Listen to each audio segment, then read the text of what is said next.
knocks it away. And it's hit deep to left center. Andruw Jones on the roll. This one has a chance. Home run by Piazza, and the Mets lead 3-2.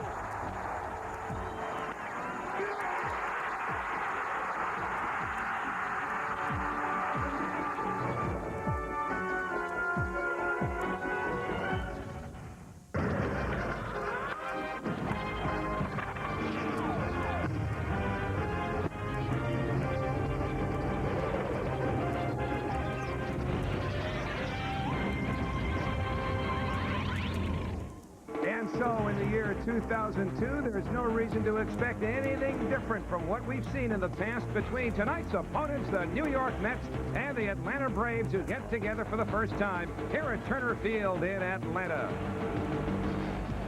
Hi again, everyone. I'm Howie Rose, along with Fran Healy and Keith Hernandez, and here we go again. First of 19 between the Mets and the Braves. And for the Mets these days now, almost every day means another debut, specifically for a starting pitcher. And tonight, the Mets will send Pedro Astacio to the mound for the first time. So Astacio will take on the Atlanta Braves, and throughout his career, Astacio has been a winning pitcher. He's been a strikeout pitcher right there, throwing a nasty fastball. Also has good breaking ball and an outstanding changeup. So Astacio on the hill tonight, as I mentioned, a winning pitcher, but gives up the home run, and Sheffield's a guy who likes to face Astacio. Gary Sheffield, newly acquired by the Atlanta Braves, and Keith Hernandez, he's fit right in. 3 games in Atlanta, 3 home runs. Well, he's made a great impact here, an all-star player, and if Met fans think that here he's hitting a home run last year against the Mets at Dodger Stadium, if you think that they got the Braves got rid of Brian Jordan, who's been a pain in their side, well, look at the statistics here that Sheffield has against the New York Mets. He crushes them, a lifetime .339 batting average with 20 home runs, and he's just someone right there you can see. .462 to starting the season, 56 RBIs, 20 home runs, .339 average, and 84 games versus the Mets. That's trouble. And Pedro Astacio knows all about it. Sheffield hitting more than 500 against Astacio. Lopez will make his Braves debut on the mound when we get back right after these messages. New York Mets baseball is brought to you by Delta, the official airline of the New York Mets, by Hip Health Plan of New York, by Jeep, the most award-winning brand of 4x4s on earth, by the power of you, your advisor, and Dreyfus. To learn more, call your financial advisor. And by The Wiz, your ticket to entertainment. Do-it-yourselfers looking for the right tools can find them at the Dodge Spring Cleanup event, where you can clean up with great products, great protection, and great values, including 7-year, 100,000-mile engine and transmission protection. And up to $2,500 cash allowance. The Dodge Spring Cleanup event. Ford, GM, Honda, and Toyota don't match it. Nothing gets it done like a Dodge. Now for the backyard. Call to find out about HIP's circle of healthcare options that provide businesses, both small and large, with choice.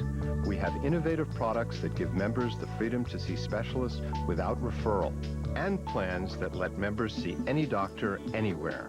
Call and find out about the freedom of HIP access. The company that takes care of 10,000 businesses should take care of yours. Centered, focused, evolving. The circle continues to grow.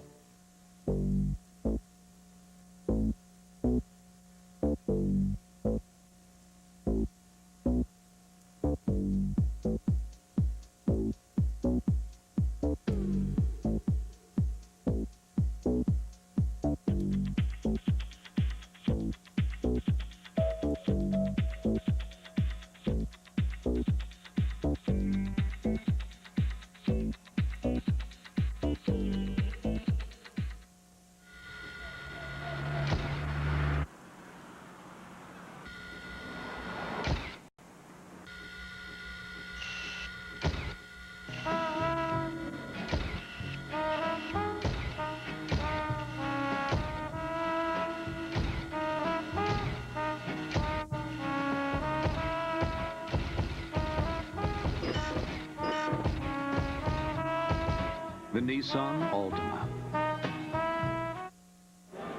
Mets and Braves about to begin here at Turner Field in Atlanta. Howie Rose, Keith Hernandez, Fran Healy, Matt Loughlin with you as the Mets get set to face Albie Lopez, making his first start for a Brave. And here is the Mets batting order presented by manager Bobby Valentine. The regulars with Cedeno leading off, and Roger will always draw the third baseman in tight on the grass as Vinny Castilla is now. And the first pitch taken downstairs to Cedeno. 1 ball and no strikes to Roger. Albie Lopez last season wound up going from Tampa Bay to Arizona. 1 ball, 1 strike to Cedeno. That must have felt like being released from some sort of purgatory. There's also the other side of it, getting traded from a first place team to a last place team. He certainly wanted to turn out that way.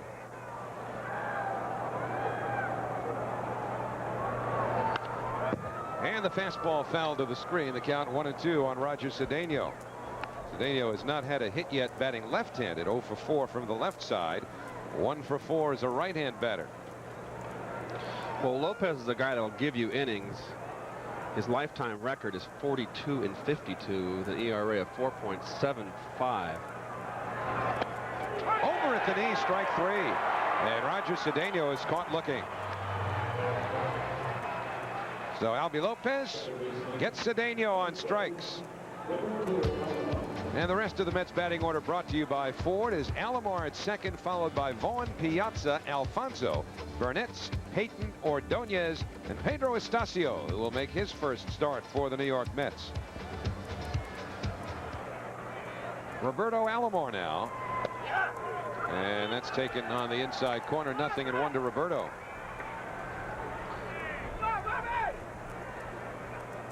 Alomar as a left-hand batter is 3 for 4. 1 for 8 from the other side. And Lopez throwing strikes ahead quickly, 0-2. Well, Lopez is not afraid to throw his fastball, how he's developed a very good split finger this year. And there's one right there. And a good pitch. Castilla takes it on the run, 2 away. In fact, that split finger is one of the reasons they tried to take a pitch away from Lopez. They wanted him to get away from throwing his curveball a bit. Well, he's gotten in trouble. We've got in trouble with his breaking ball. It's not an exceptional breaking ball, and he's not an overpowering pitcher. He has to have pinpoint control. And I tell you, from my experiences with the split finger, when it came into the league, it was like the development in the 60s of the slider. It is a tough pitch. It saved a lot of pitchers' careers if they can throw it, and he's developed a good one. And now Mo Vaughn, 4 for 9 against Lopez. And that's taken for a strike. 0-1. Well, you can see he's coming out very aggressively, throwing fastballs and getting ahead in the count. Vaughn, by the way, said before the game he's okay after being hit on the wrist yesterday. His hand is fine. And he gets under that one. Over by the left field line, Chipper Jones, an inexperienced left fielder, gets there. And Chipper puts it away. A good start for Albie Lopez as the Mets go quickly and quietly. Middle of the first, Mets 0, and the Braves are coming up. Place really looks great. Oh, thanks. Can't wait to see it when it's done. You and me both. The sooner we finish adding that space, the better. Well, this new line of credit should be more than enough. You can call me if you have any questions. Oh, I will, and thanks, Eric. Thanks again for coming down. No problem. It's nice to get a little change of scenery. Hey, I'm gonna need that back. Oh, yeah. Fleet Small Business Specialists give you expert advice, one-on-one. There's a way to make banking better, and we're working on it. Almost there. Excuse me, did you say Sergio? From Rio. Yes? Your darkish, lightish hair? About this high? Heavy set, thin guy? You know Sergio. Yes. Consigna!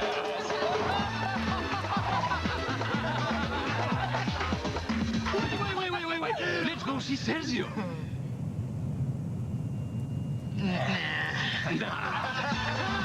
Smirnoff Ice, premium malt beverage. Drink responsibly. Evan. No, I don't think so, kid. Wait, I wasn't bad. Bad wasn't the problem. You were boring, taking up space. You should have gotten the new Hyundai Tiburon. Nice, huh? It's got 6-speed transmission, V6 power, and the Freedom of America's Best warranty plan. Can I drive? This is hell, kid. You get the minivan. No! Because I failed to upgrade to digital, we're broke. Rather than resign, I've hired a professional scapegoat. Thank you, thank you. Yes, it was all my fault. If business were that easy, you wouldn't need us. Update your office technology with Canon Business Solutions. The Mets went down 1-2-3 in the top of the first, and now the Atlanta Braves will take their hacks against Pedro Astacio, who makes his Mets debut after a 2-win, 2-loss spring, where he gave up 10 earned runs in 20 1/3 innings. But those who saw Pedro regularly throughout the spring say that he looked real good. I had a game with him against the Marlins up in Melbourne, and he was very impressive.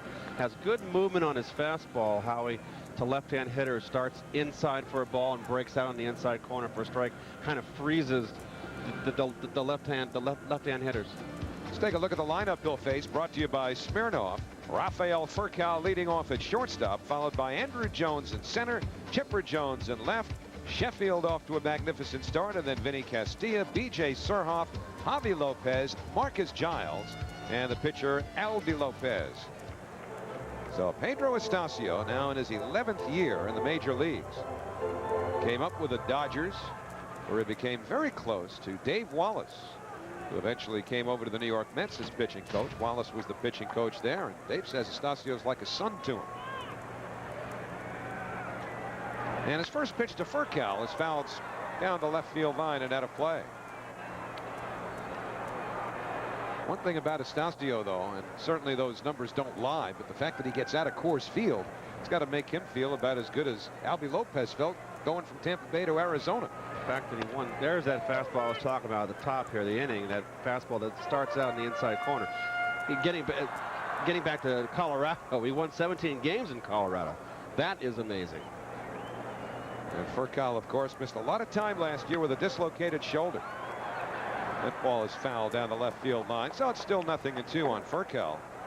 Yeah, he separated that shoulder on July 6th at Boston on a stolen base. He slid in head first, and Lou Brock told me a long time ago, do not slide in head first. You take a chance on getting a finger broke or break a wrist or separate a shoulder. Line past Alomar. Payton's going to have to hustle into the gap. Furcal on his way to second. Here's the throw by Payton, not in time. It's a leadoff double for Rafael Furcal.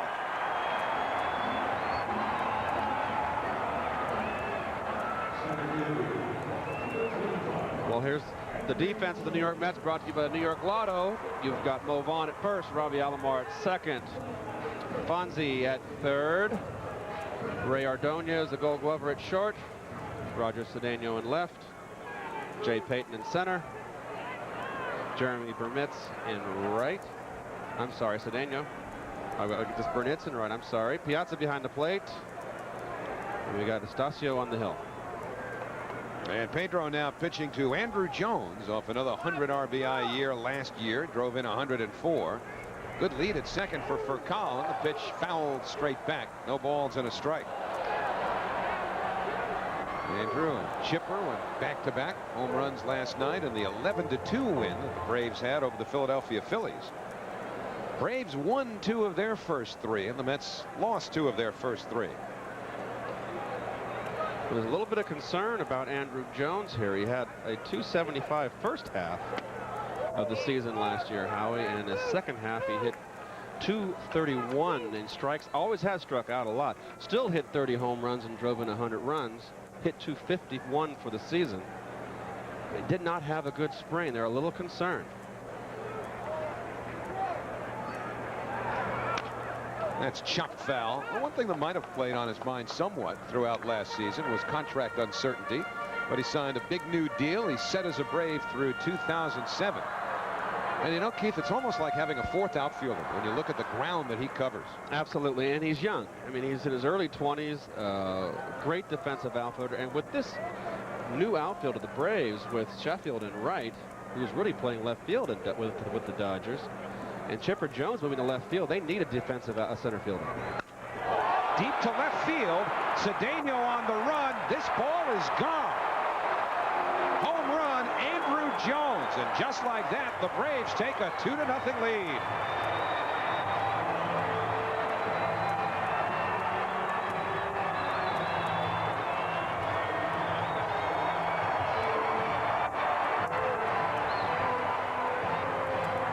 Well, this is nothing new for Pedro Astacio. Over the last 4 years, only Jose Lima and Rick Heller have given up more home runs than Pedro Astacio. And he got a ball up there to Andruw Jones.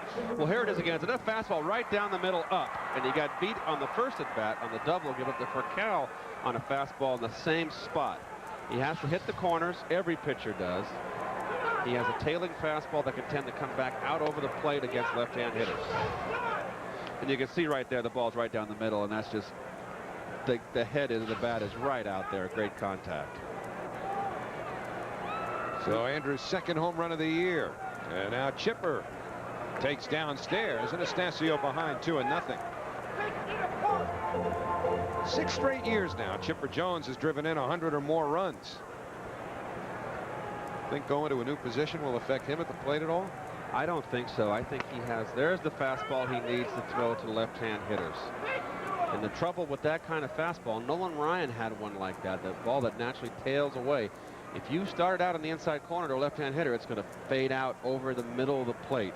You have to start inside a ball to come in and freeze the left-hand hitter. There's a good breaking ball. Excellent breaking ball. And so now the count 2 balls and 2 strikes. This is a backdoor curve ball here. Look how sharp it breaks. Oh, that's just a snapper. As a hitter, you got to take that. That's just not a pitch to hit. Another good one. So Astacio goes to his breaking pitches and gets Chipper Jones for the first out. You know, the same thing happened here. This is breaking ball. This is a down and in breaking ball. The one before was one away. Same thing happened yesterday with Estes. He got hurt early throwing fastballs. Charlie Huff came out after he gave up the home run, and a 2-run home run. And whatever he told him, I think he told him, hey, start mixing in some breaking balls. And Estes settled down and threw after that 4 or 5 shutout innings. So Chipper down on strikes. Gary Sheffield off to a tremendous start with home runs in each of the first 3 games that the Braves have played and that Sheffield has played for Atlanta. Well, there you see his career numbers against Astacio, over 500. So he likes to hit off him. Tried to hold his swing. One thing you got to talk about the home runs that Astacio has given up in his career. You've got to take into account the fact that he's pitched at Coors Field, which is, you know, makes the launching pad, the old Atlanta Stadium here, look like the Astrodome, the old Astrodome. Outside, 3 balls, no strikes. Vinny Castilla waiting on deck. Walked him on 4 pitches. So Astacio gives up the 1-out walk, and that'll bring up Castilla. Did it look to you like he wanted a whole lot to do with Sheffield, even in the first inning? Well, he pitched him carefully, and you have to a hitter like him and a hitter like him who is red hot right now. He's off to a great start. In all 3 games, he's hit a home run in all 3 games. Vinny Castilla certainly revived his career last year, going from Colorado to Tampa. Split the year between the Devil Rays and Astros and hit 25 homers, drove in 91 runs. A little dribbler foul, 0-1. When he was with Tampa, he was begging to get out of there and voiced his opinion in the press, and pretty much forced a trade. So he was forced a trade to Houston. He went there and did a great job last year for Houston. Another great ballpark for a hitter. Castilla generally a pull hitter. There's a big hole on the right side of the infield. And he pulls this one. Not too deep to left, though. And Cedeno settles under. 2 away. Well, he got that fastball inside. He started mixing his pitches up. The leadoff double and the home run were fastballs that came out over the middle of the plate. He has lots of movement on his fastball. That one was up in the strike zone, but it got it on the inside corner. He bore in on him and got it on his hands. And now B.J. Surhoff, also in a new position this year. And you got Chipper Jones, who moved from third base to left field. B.J. Surhoff has come in from left field, was originally a catcher. Now he's playing first base. Well, they were originally going to platoon Surhoff with Wes Helms, and Surhoff had such a great spring. He won the job. He's off to a hot start here. And they need, if you look at their lineup, they need a left-hander down there in that 6 hole. If they have a right-hander in there, you got Sheffield, Castillo, Helms, let's say, and Lopez. That's 4 straight right-handers. That gives them balance in the middle. That's lined towards left center. Cedeno in, and he makes the catch. So Surhoff got that off the end of the bat. And Astacio is done with the Braves in the first, but not before they do some damage. Andruw Jones goes deep. 2-run home run. 1 inning in the books. 2-0 Atlanta. L is for the way you look at me. O is for the only one I see. V is very, very extraordinary. E is even more than anyone that you adore and love. Exclusively from Chrysler, our 7-year, 100,000-mile powertrain pledge, because love is a commitment. I know you. Successful, active, very hands-on. Do you know me? Smart, slim, good with numbers. That's right, Panasonic is into cell phones. In a big way. In a tiny way. 2.7 ounces. Feature-rich. Speakerphone. Voice dialing. Get the message? Who's calling? Panasonic. You root for them, believe in them. Now you can invest in them. Introducing eTopps.com. This week, get these limited edition, one-of-a-kind sports cards. Track their value on your own online portfolio. Look how previous cards have gone up. Get to eTopps.com today. A slide. He's safe. The Mets win it. Mets fans, come see Mike, Mo, and the amazing Mets as they take on the Atlanta Braves in a 3-game series April 15th through 17th. Catch Chipper, Andruw, and Gary at Shea as the battle for the 2002 National League East unfolds. Don't miss it. For tickets, call 718-507-TIXX during business hours. Visit the Mets clubhouse shops or log on to Mets.com.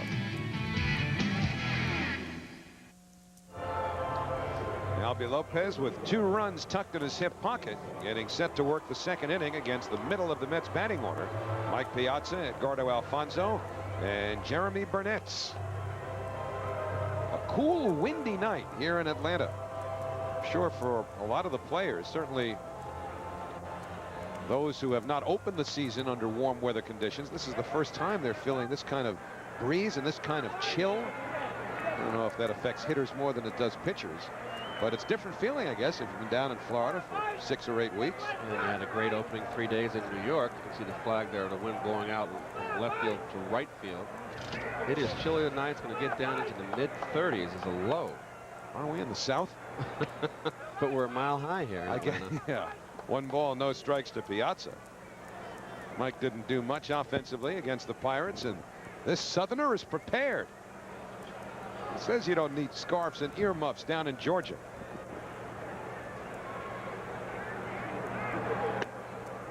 Down and away to Piazza, 2 balls and no strikes. Now I know the radar gun is saying 91 miles an hour, but he's throwing around 88. He's not an overpowering pitcher, but you know, you don't have to throw hard. He's pitching very, very aggressively. And that's on the outside corner, 2-1. Not that the numbers matter necessarily between 91 and 93 or 87 and 89, but you could tell if a pitcher has lost 2-3 miles an hour late in the game, can't you? I've heard so many. For sure. Piazza went for a bad pitch. When the Braves went to, oh gosh, I gotta bring this up. Bedrock. Bedrosian. He was primarily a middle reliever, then a stopper, and then they started him for a while. He would throw hard bullets for 5 innings, and you go 2 at-bats against him, and you knew the 3rd bat, if you got him, he would lose at least 5 miles per hour on his fastball. Fastball in on the hands, and Piazza hits it down the left field line.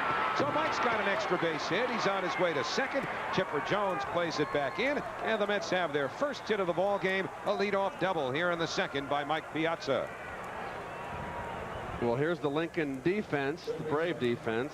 We'll start at first base, B.J. Surhoff. Second base, Marcus Giles. Third base is Vinny Castilla. Shortstop, Rafael Furcal. Chipper Jones in left, Andruw Jones in center, and Gary Sheffield in right. Javi Lopez behind the plate.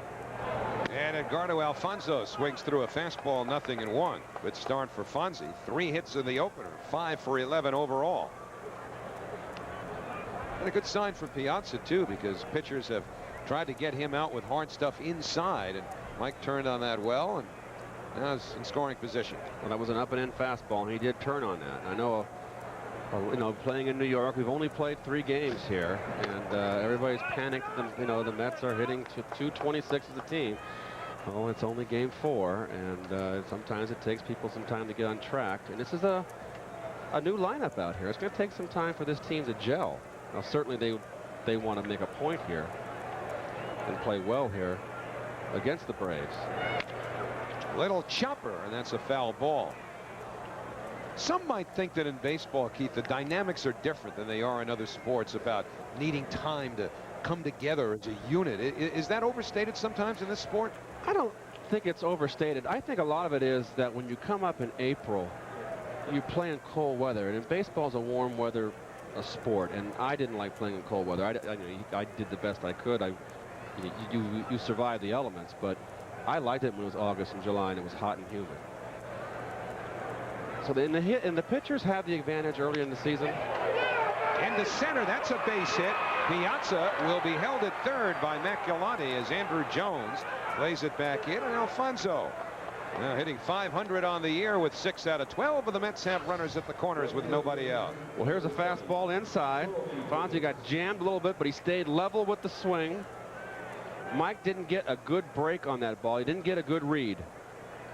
And he's not fast enough to cover up for it, so he's held up at third. You can see he just got beat a little bit inside. Like to see a little bit more of a level swing, but who might have said anything about Fonzie's swing? He stayed level enough to muscle that ball up the middle. And now Jeromy Burnitz. Jeromy with a home run against the Pirates. Atlanta will give up a run. They'll play the infield at double play down. And Burnitz hits it to the second baseman, Giles, who can't come up with it, and a run scores. Burnitz almost had that one through the hole. Giles did what he could to smother the ball, but it's an RBI infield single for Jeromy Burnitz, and the Atlanta lead is now 2-1. Well, this is a nice play by Giles there. The ball hit the lip of the outfield grass there and came up on him. He prevented the runner from going to third base and having a first and third situation. As you can see, Alfonso digging hard to second base. He sees right there that the ball's not in the outfield, so he holds up. And it was a good pitch to Burnitz. He threw him a little sinker ball away. Jeromy is a dead pull hitter, dead fastball hitter, but he has that hole there with the first baseman holding the runner on. Downstairs, 1 ball, no strikes now to Jay Payton. Jay with an opening day home run, his only hit against the Pirates. He's looking down to see what Maculati is relaying in terms of the signs with Alfonso at second, Burnitz at first, and nobody out. The 8 and 9 hitters are up next. You certainly would not expect Payton to be bunting here. Not this early. If anything, a hit and run, I don't think you'd want to do that. A swing and a miss takes you out of an inning. 2 balls, no strikes. Maculati, the new third base coach with the Mets after a long career in that capacity with the Houston Astros. The Mets a New Yorker, so this is a homecoming for him. Playing him fairly straight up in the outfield, as you can see there. Fouled back this way, 2-1. And Andruw Jones, the center fielder, plays probably as shallow as any center fielder in the game, and always a couple of steps the other way because of that great speed. He's got, well, that's why he's won the Golden Gloves. He's got great coverage. And as a runner on second base, you have to know who your center fielders are, who your position players are in the outfield, where they're positioned. Andruw Jones has a great arm. And he's someone you might think twice about trying to score on a single, a hard hit ball up the middle.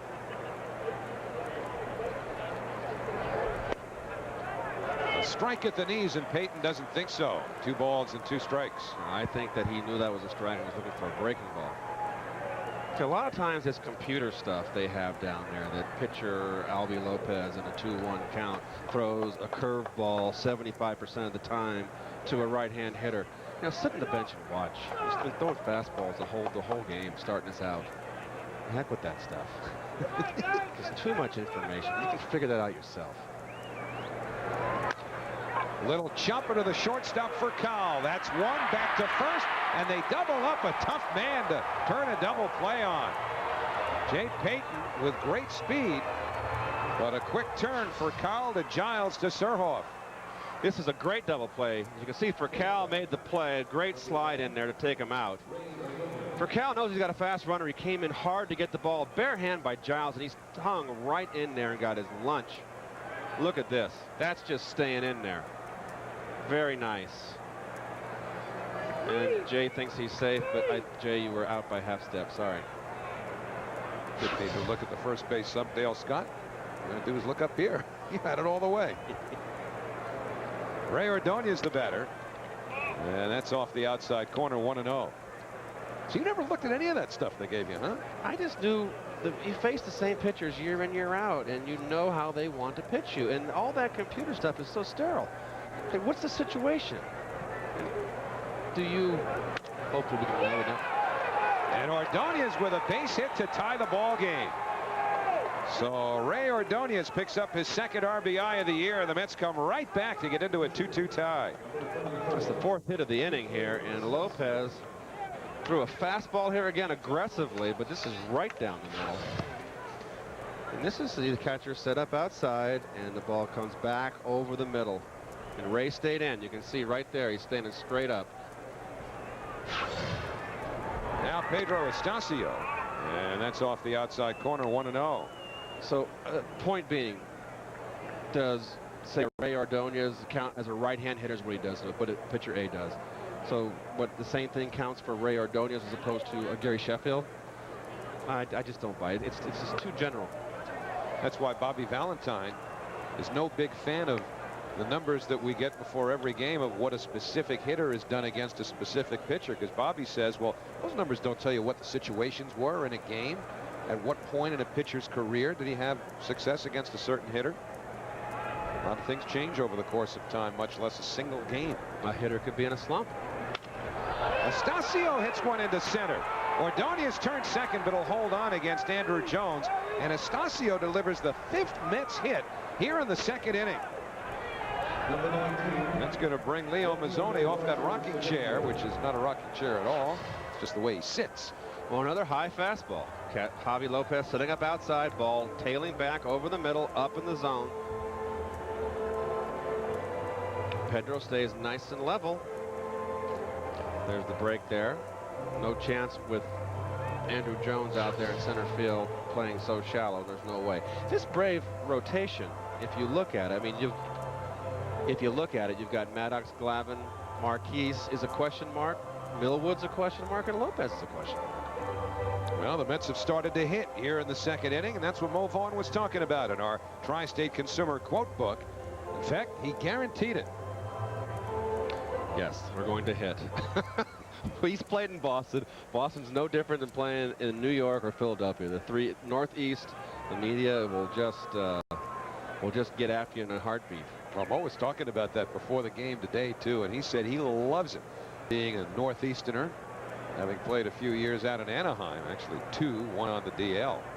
Well, the 2 editorial columns in the Post after opening day, one was by Tom Keegan, the other one by Wallace Matthews. I mean, you would have thought that the Mets had lost 8-3 like the Yankees did. It was just a burial and very mean-spirited. You love it. And to make to come out like that so negative and spiteful after one game and they won, I'm going, wait a minute. Fouled away. I guess I've been away from the game too long and I forgot. You must have forgotten, because I think the same thing happened in '86. You guys got off to a 2-3 start. You wound up winning 108 games, but they were panicking in '86 too. You're right. I remember that. That seems like so long ago. I have pictures. Ordonez leads off second. Astacio from first.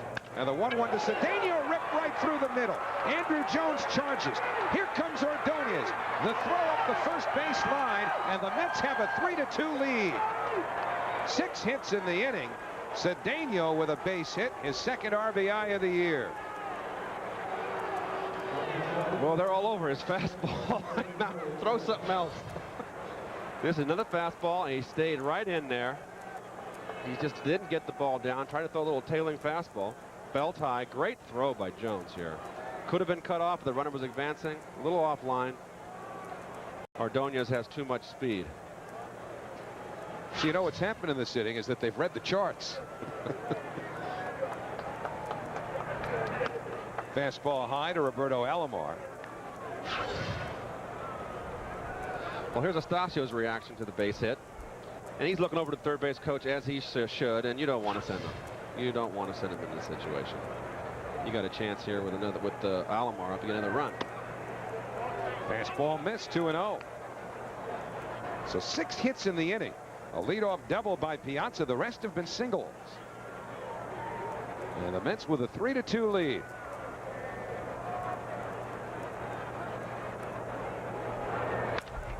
Towards the hole, but Giles gets there. That ball was hit hard. And the side retired. The Mets send 8 men to the plate. And even with a double play in the midst, there were 6 hits. And the Mets score 3 middle of the second. It's 3-2 New York.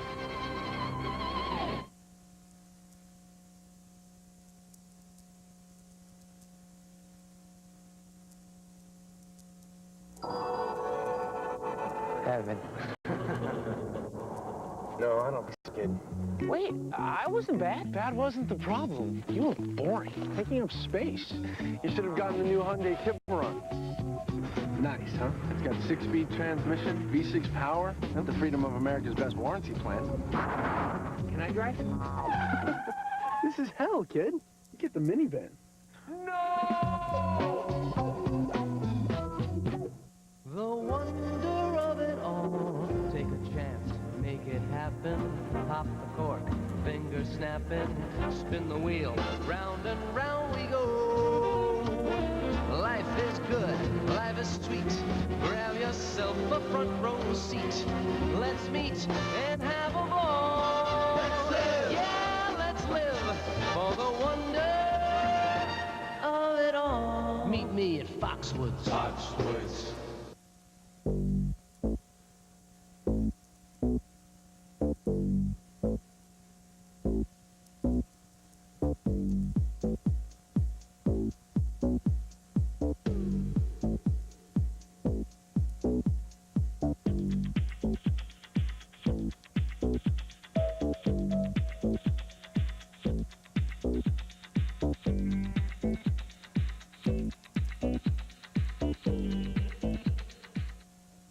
Instead of getting a digital high-volume copier, we'll have cheaper people working longer hours. For instance, Smithers here is on parole.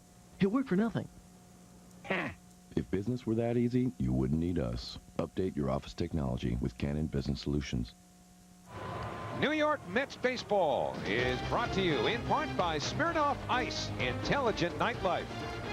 By Panasonic, just slightly ahead of our time. And by New York Lottery. Play the latest instant games from the New York Lottery like Super Tic-Tac-Toe. Pedro Astacio's got to feel a little bit better about things now after giving up the 2-run homer to Andruw Jones in the first. Mets got him 3 right back in the second. And he'll face the bottom third of the Atlanta batting order. Javi Lopez, Marcus Giles, and Albie Lopez.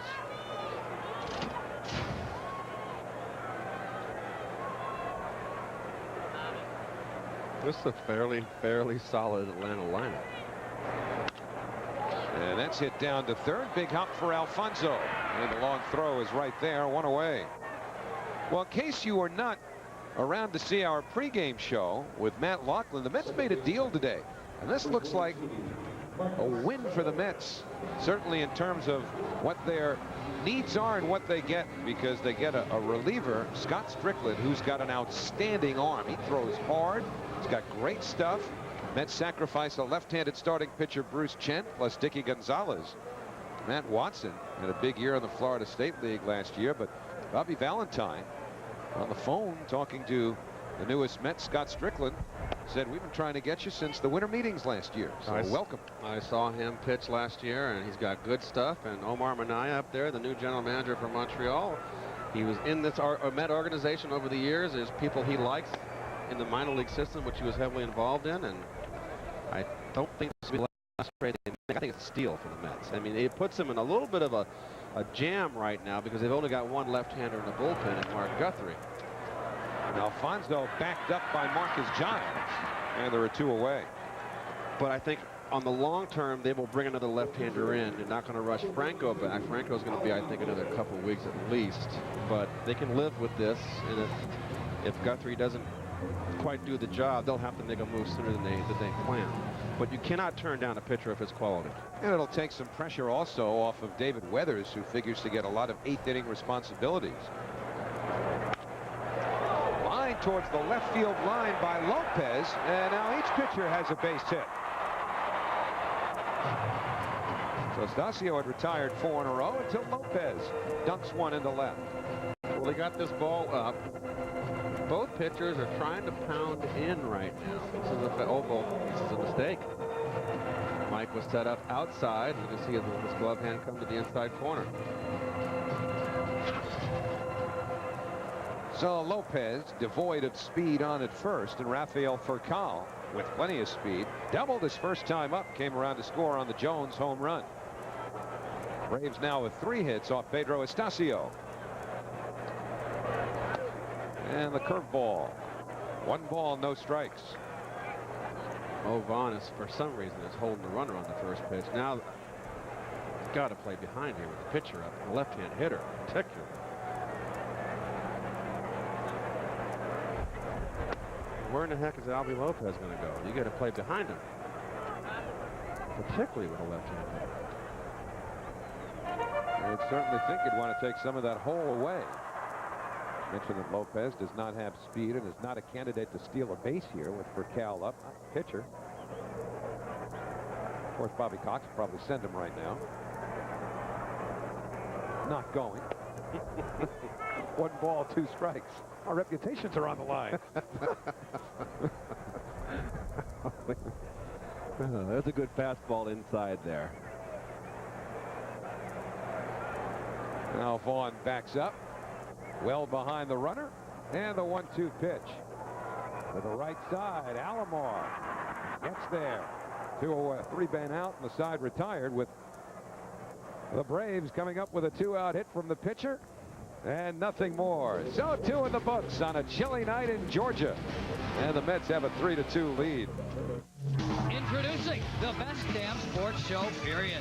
It's comedy, commentary, and all the scores and highlights you can possibly stand. It's not sex, but it's close. The best damn sports show, period. After the game.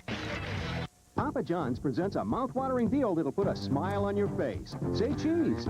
Sticks. Free cheese sticks. When you buy a made-to-order large one-topping Papa John's pizza for just $9.99. We see you smiling. Better ingredients, better pizza. Papa John's.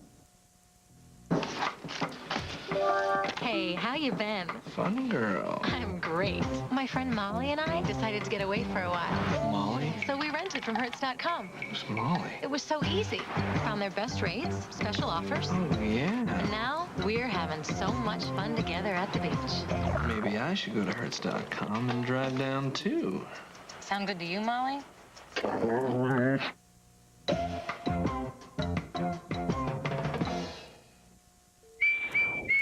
It's Customer Appreciation Month at PC Richard & Son. Save money now on all home appliances, electronics, and computers during our giant gift card sale. Spend $399, get a $30 gift card. Spend $750, get a $60 gift card. Spend $1,000 or more and get a $75 gift card free. Good toward any future purchase. It's Customer Appreciation Month at PC Richard & Son. Going on now. Be there!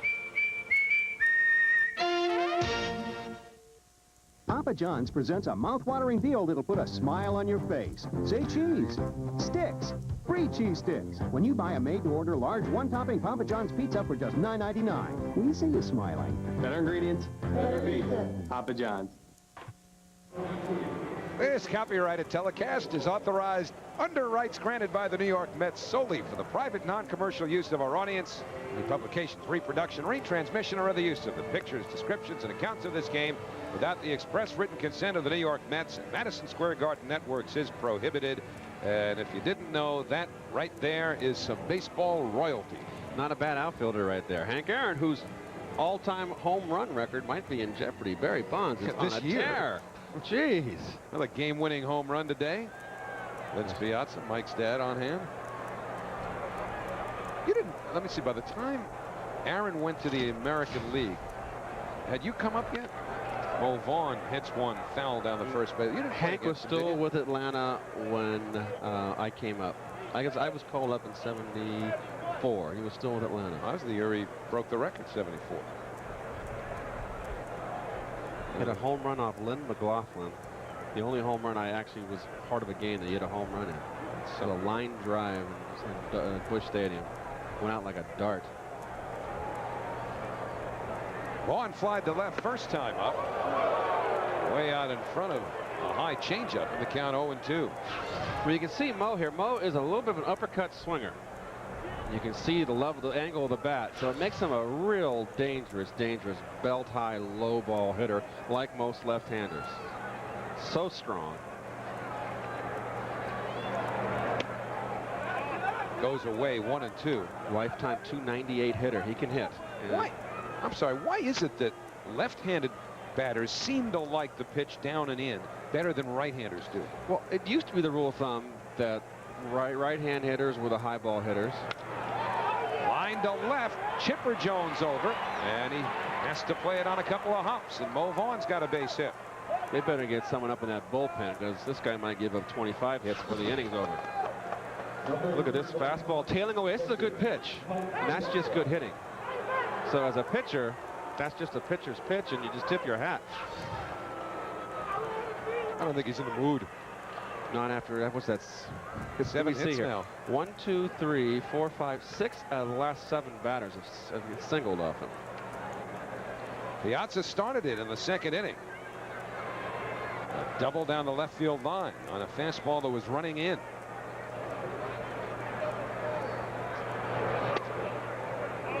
One and 0 to Mike.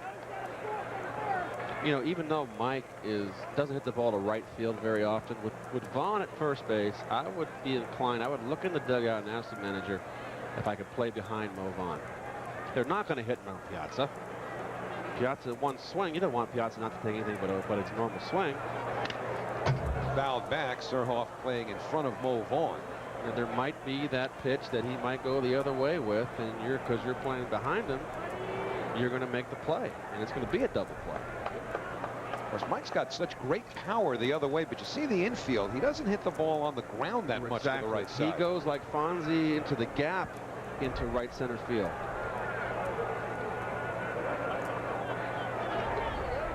Almost shift one way in the outfield, the other way on the infield, and that's pulled with authority, but foul.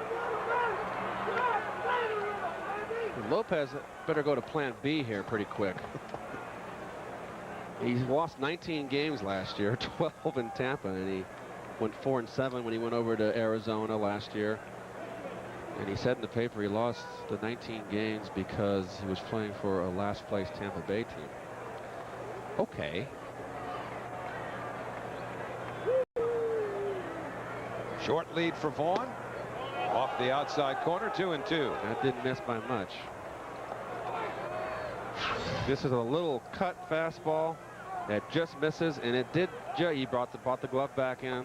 So that's just a good hitting, good balance, good eye by Piazza. Nobody out. 3-2 New York here in the third. The breaking ball, full count. Do you send Vaughn? I don't think so.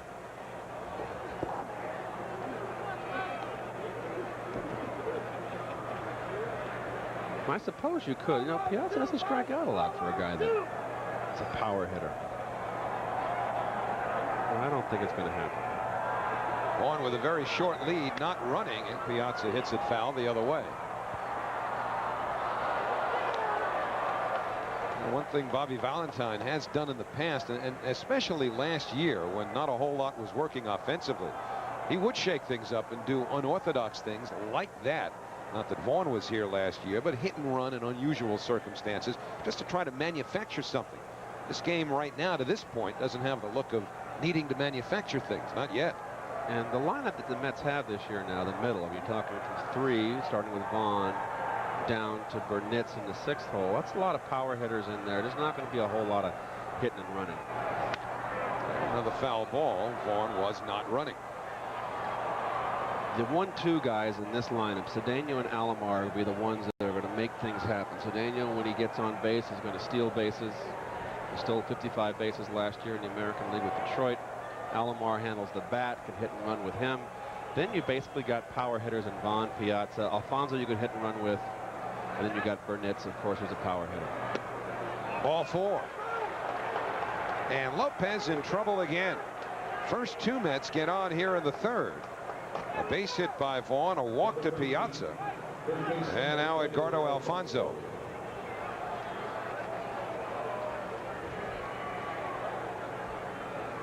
It's the 47th pitch for Albie Lopez, and he threw only 2 innings.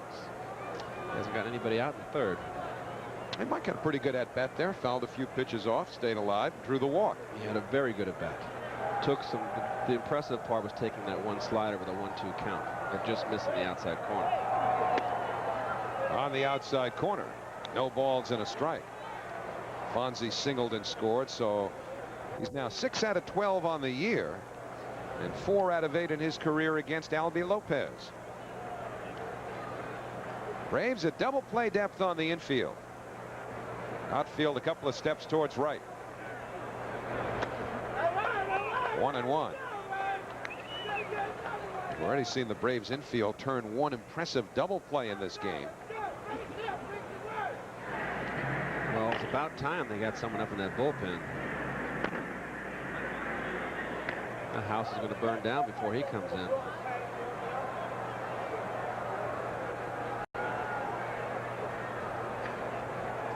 Lopez ready. Runners lead from 2nd and 1st. Through the middle. Furcal can't hold on. Around 3rd is Vaughn. He's coming home. Piazza digging for 3rd. He's in standing. And the Mets have a 4-2 lead. Usually if Furcal gets there, he gobbles it up. The ball came up.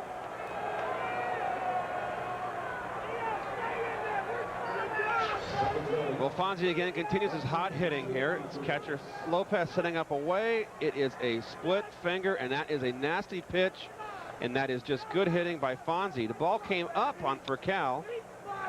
Mo Vaughn easily scoring on Piazza again. This is the 2nd time this season. Not even hesitating. Oh, he did. See, he's got to make up his own mind there as he rounds the base. He should have his mind made up. The plays in front of him, whether he can make it or not. He doesn't need to look at the 3rd base coach for help. It's ruled an error on Rafael Furcal. So no RBI for Alfonso. And again, Furcal covered the ground, and that's clearly a ball that he should have played, even though it did come up. It didn't come up as high as I thought originally with the naked eye. Came up around belt high, and he had his glove there.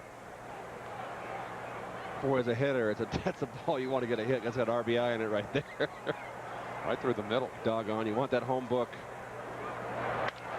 Up the middle again, and this time Furcal makes a spectacular play for 1, and back to 1st for the double play. It scores a run, and the Mets now have a 5-2 lead. So Alfonso made a bid for a base hit, lost an RBI. Burnitz thought he had one through the middle, and this time Furcal came up big. Well, this is a heck of a play here. Kind of a redeemer. Oh, what a diving play. That's just pure reaction.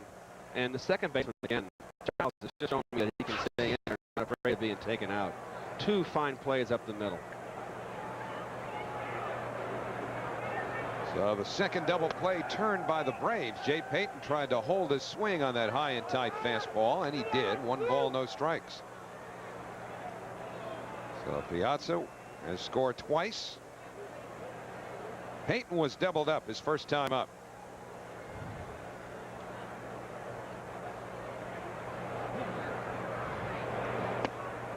And the fastball, 2-seamer, 1 ball, 1 strike. I just wonder what Jay thinks at the plate sometimes. It's the second fastball he's taken down the middle. I just don't I don't understand his approach at the plate.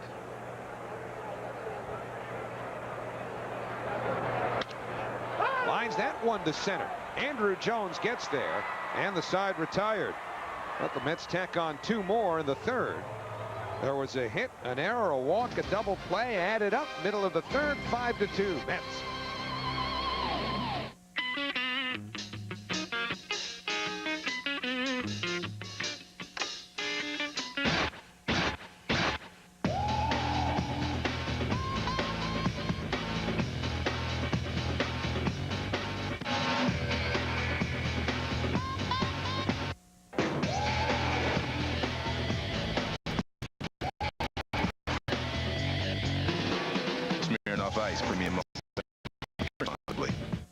Call to find out about HIP's circle of healthcare options that provide businesses, both small and large, with choice.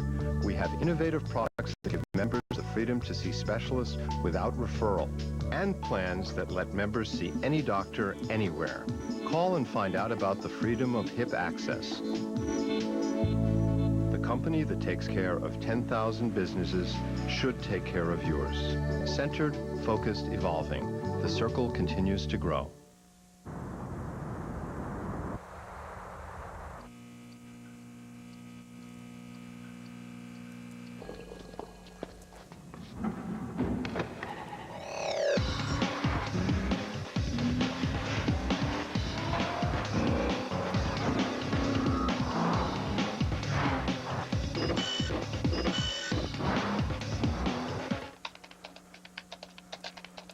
The V6 Nissan Altima.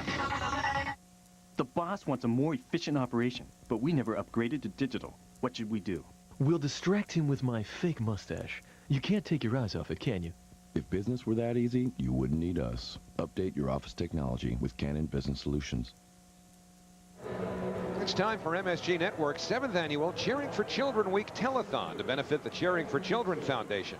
From April 7th through the 16th, during MSG and Fox Sports Net telecasts, fans can bid on premium auction items, including a Rangers road trip, the chance to play one-on-one against Walt Frazier, and a suite for you and your friends to see Paul McCartney or The Who at Madison Square Garden.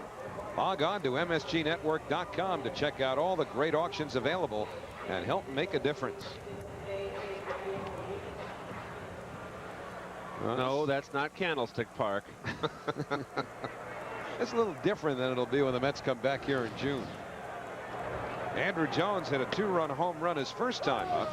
Looks at a breaking ball. 1 ball, no strikes. Jones to be followed by Chipper Jones and Gary Sheffield. You can tell he's starting to mix in his breaking ball. This is what we saw in spring training. That's an outstanding slider he's throwing there. 1 ball, 1 strike. Is that his changeup?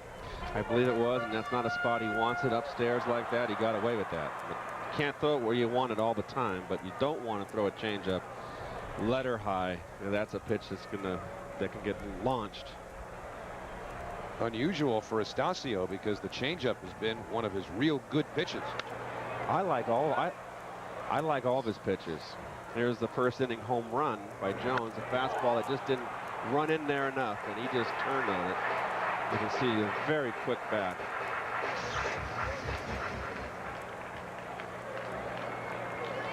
So Astacio ahead, a ball and 2 strikes. The outfield deep and straight away. The infield plays Andruw straight up. Ran it inside. Yeah, if you're 1 and 2 and you're going to throw a pitch inside, if you miss in. That's a good pitch. Let him think about it. Let's see where Mike sets up here and when he wants to go away. Slider. And that runs the count full. Astacio 103 and 96 lifetime. The Braves have given him fits.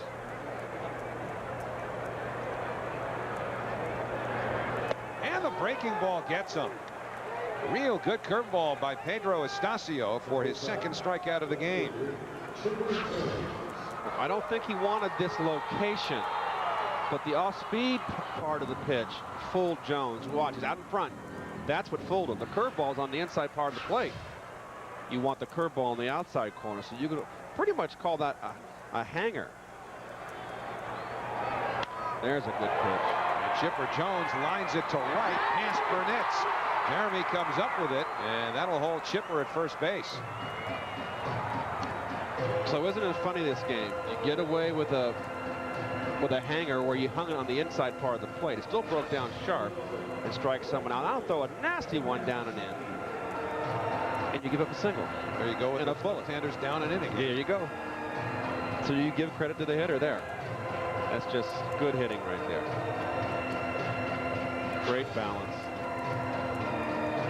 That's why he's a 300 lifetime hitter. And now Sheffield. mentioned the 3 home runs in the first 3 games that Sheffield has played for the Braves. Put that in perspective. Only 2 other players in history have done that. Not with a new team, but just in their club's first. Well, now you look at 4 games, and only McGuire, who did it in '98, and Willie Mays in 1971 have homered in their club's first 4 games. Vaughn holding Chipper Jones on. Ordonez ranging to Alomar, and Vaughn for the double play. And that retires the side. So the Mets turn some leather here in the 3rd and get used to that. Yeah, absolutely.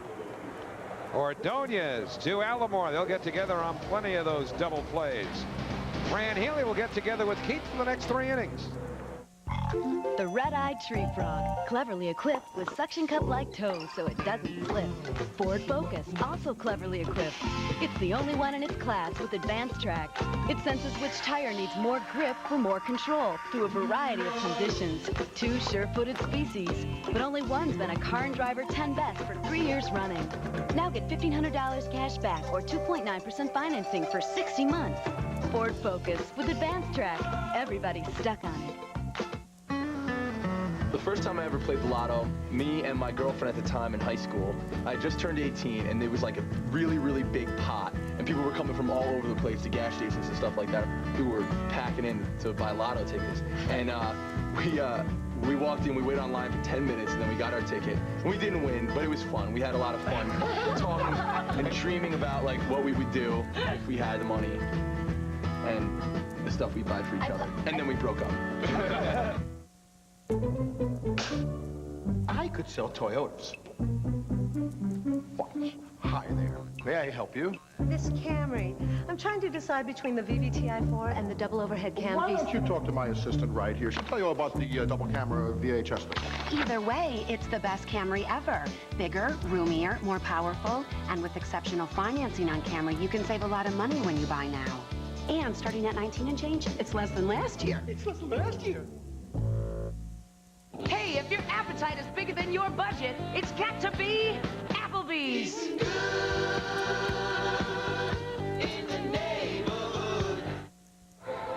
Well, Ray Ordonez will lead it off for the Mets as we go to the top of the 4th inning, and a nice way to end the inning, one-handed out of the glove, Keith. Yeah, shovel right there. And look at Alomar. Knows a quick runner in Sheffield, but look how he did not waste any time.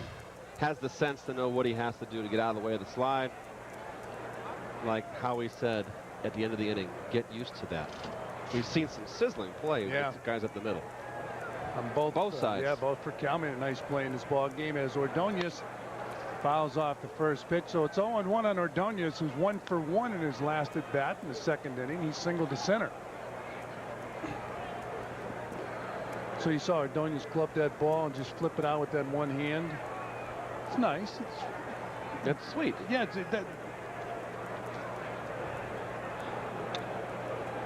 strained his hand with that swing. No, he didn't strain his hand. It's just cold. It's 0-1. Hey, I've seen this year some guys breaking bones swinging their bats. I heard that. Can you imagine that? Must be those gloves they wear all the time. Lopez looking in for the sign from Lopez. Fastball right by him. Well, that's right down the middle and up, and that's what Lopez has been doing, getting hammered. And this is a pitch that Ray likes. That's his happy spot right there, and he swung through it.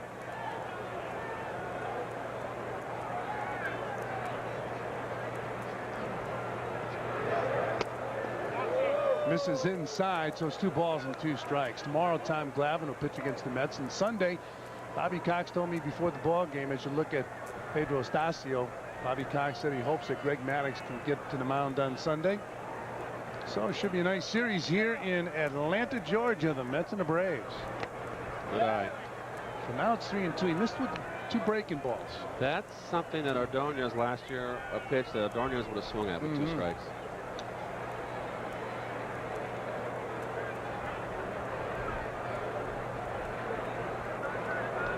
And a 3-2 pitch to Ordonez. Pops it up for Cal, calling for it in the middle of the infield, and he makes the grab for out number 1.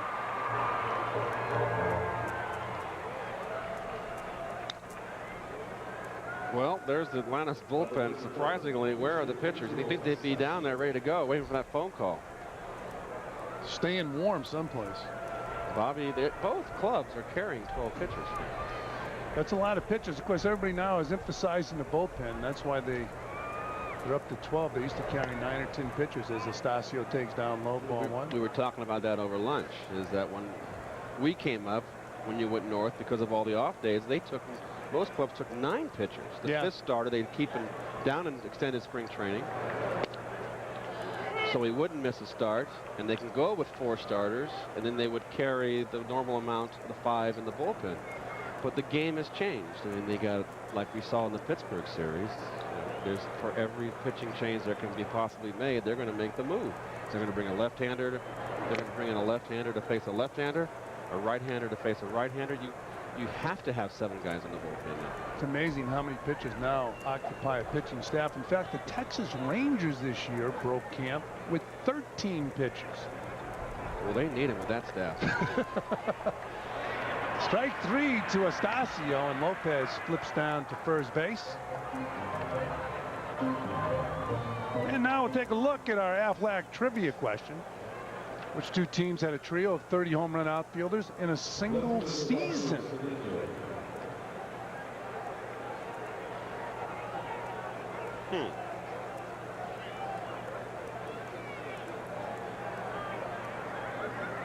Well, thinking about that. Which 2 teams had a trio?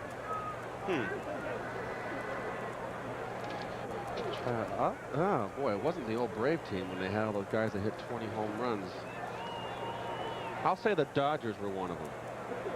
Dodgers? Dusty Baker and Reggie Smith, were they on the same team that they hit 20 plus one year? I believe they were on the same team at the same time. How about the Giants? Well, they had some good outfielders out there. Cedeno, base hit in the center field, so Cedeno is now 2 for 3. 2 line drives. He came into this game hitting 125, so that's a promising sign for the Mets. They need this guy to get on base, and this is a blue frozen road. Blue dart. So speed on first base, speed at the plate. Does Alomar now change his ways at the plate and give Cedeno a pitch to steal? Well, he's a veteran enough to take and give him a chance to steal a base. As he hits a ground ball at second base, easy play for Giles. So that'll do it for the Mets. They strand Cedeno. They fail to score. But here in the bottom of the 4th inning, the Mets have a 3-run lead, and we'll be back.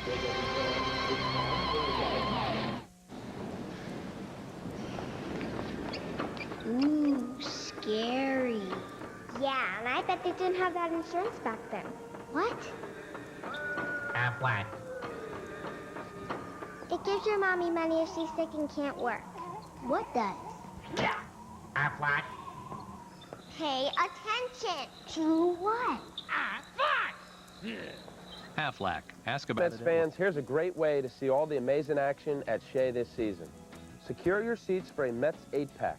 Choose from the Power Pack, Champion Pack, Rival Pack, or the All-Star Pack. Each ticket package includes a Mets-Yankees game and a Mets-Braves game.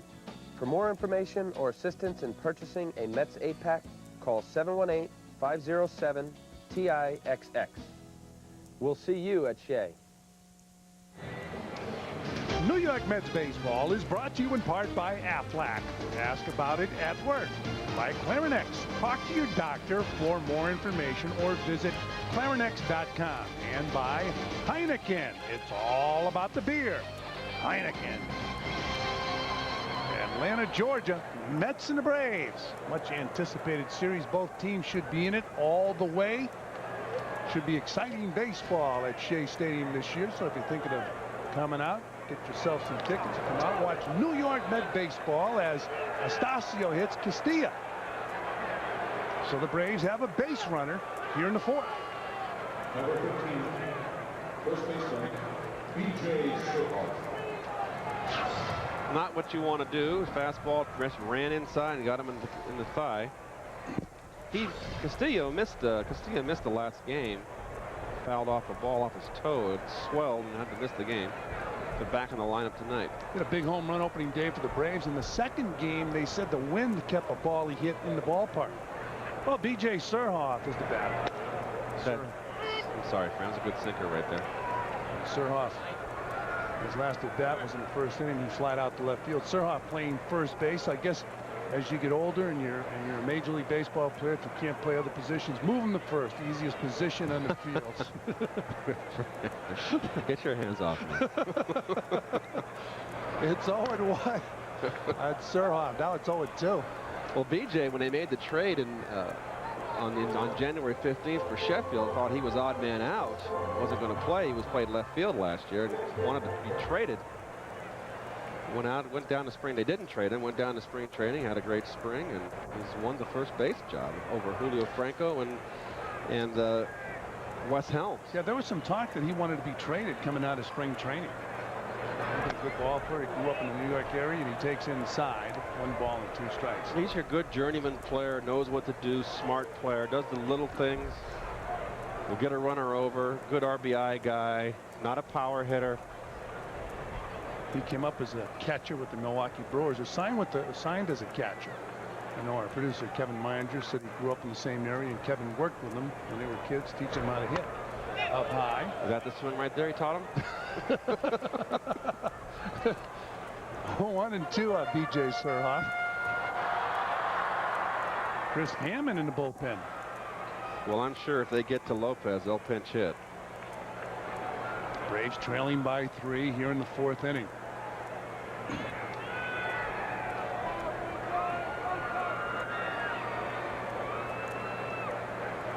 Pedro Astacio, his first start for the Mets. Pedro looked pretty relaxed at the hotel today when Keith and I ran into him. He's having lunch. His pregame meal. Been a winning pitcher wherever he's pitched. Of course, last year was a tough year because he pitched in Colorado and in Houston. But he's got good stuff. Fouls it off, B.J. Surhoff. A very nasty backdoor slider. The hitter, that's just staying alive. That's just staying alive as a hitter. Fighting off a 2-strike pitch like that as a tough pitcher's pitch. It gives you 1 more pitch, he might make a mistake. Keeps you in the hunt. Doesn't want the fastball in, doesn't want the fastball away, wants the curveball again. It's a good hook, but it's pulled foul. So staying alive is B.J. Surhoff. There's a big hole, obviously, with Vaughn holding the runner on at first. Alomar playing a double play depth. That is a left-hand hitter's delight. When I saw that, I used to love that. You could drive a Panzer division through there. Surhoff with good power. He's put up some good numbers throughout his career.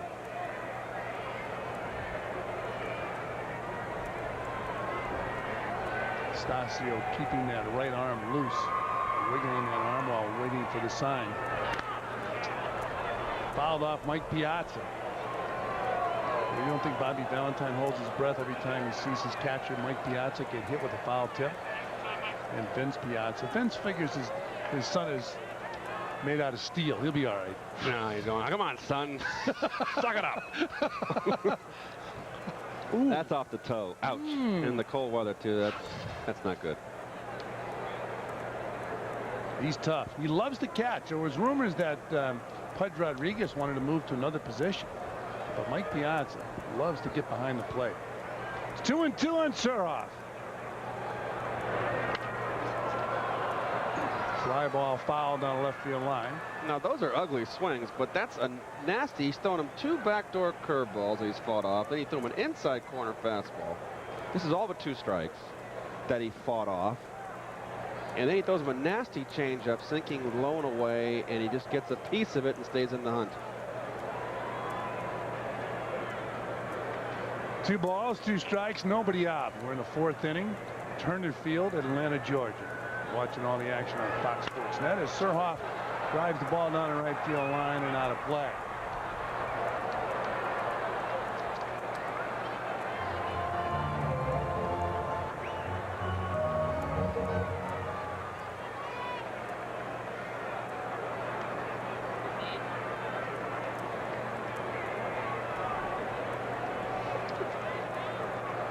The Braves under Bobby Cox have put together some great ball clubs. Bobby Cox, one of the most underrated managers probably in the history of the game. Line drive, right field, base hit. Suroff going for two.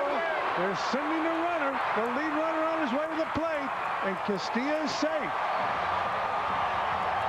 So B.J. Suroff with an RBI double, and it's now 5-3 Mets.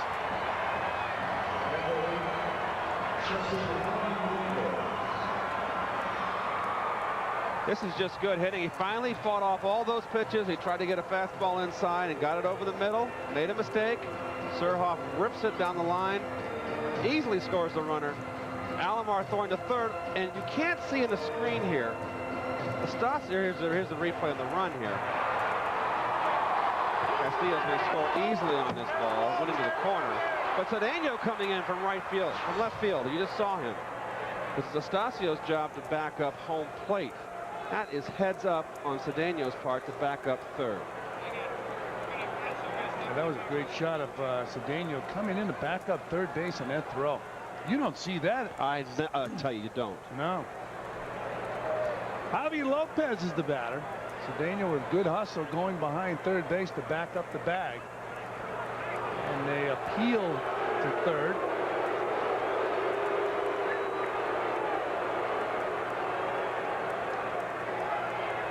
Bobby Valentine not happy with the call.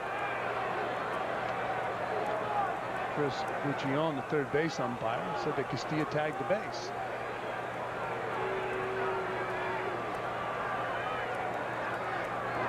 Javi Lopez, the batter, takes a strike. Javi Lopez will play 2 of these 3 games. On Sunday, when Greg Maddux is pitching, he will not catch. Blanco will do the catching. They traded Perez to the Cleveland Indians. And I asked Bobby Cox, did you have to talk to Greg Maddux before you traded him? He said, we did talk to him because he's his personal catcher. We feel Blanco's a better throwing catcher. There's a strike. 0-2 on Lopez. Much like Philadelphia those years, and Tim McCarver's career was lengthened because Steve Carlton loved to pitch to him. Yeah, there's certain pitches that want to pitch to a certain catcher. When you have the credentials of Carlton or a Maddux, the manager's going to listen. So Greg Maddux will pitch on Sunday, and Blanco will do the catching, but it's got to hurt the offense. Absolutely, particularly in McCarver's case. You have a left-hander out there, because Tim later in his career was strictly a platoon player. Did not face very many left-handers late in his career. Lopez right there swinging through the off-speed pitch, so 1 man down. Here in the 5th inning, runner still on second base. Mets with a 2-run lead. Now let's go back to our Aflac trivia question. Which 2 teams had a trio of 30 home run outfielders in a single season? We talked about maybe the Giants. Bonds and Mays. Dodgers, no, definitely not. No Dodgers. We'll see Giants. Ah. Yankees and the killer. Armin Killebrew. Hall and Allison. Keller, DiMaggio. Boy. Inside on Giles. That last 3 sequence of pitches to Javi Lopez was just outstanding. He came 2 fastballs inside corner running in, and then dropped the hammer on him and like, go sit down, grab some pine.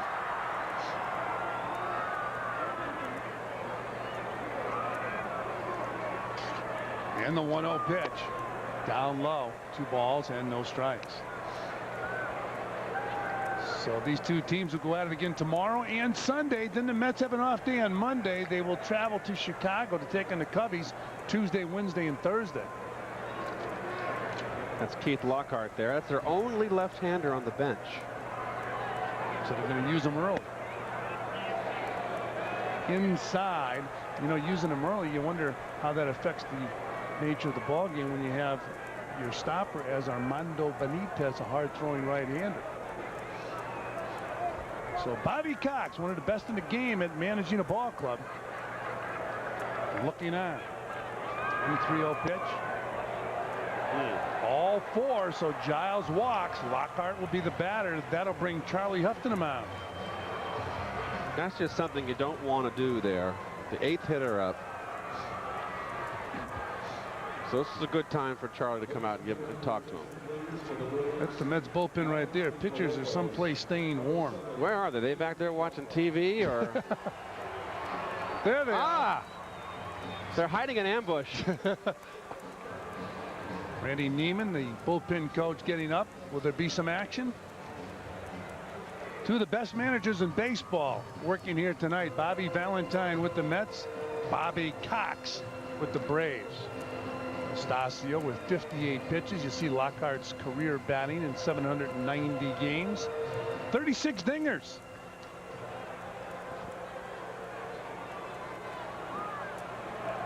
Runners on first and second with one man out. Astacio with a 2-run lead here in the bottom of the 4th. Oh, as a hitter, a guy throws a backdoor curveball that sharp and that much on the black outside corner, you take it. That is not a pitch. Even if you're looking for it, it's a pitcher's pitch. Again, Mo Vaughn, runners on first and second, is playing so close behind the runner. It's like move back, cover some ground. There's a fly ball right field. Burnitz can throw. Surhoff will not challenge that arm. Burnitz making that grab and getting the ball back in. Runners retreat.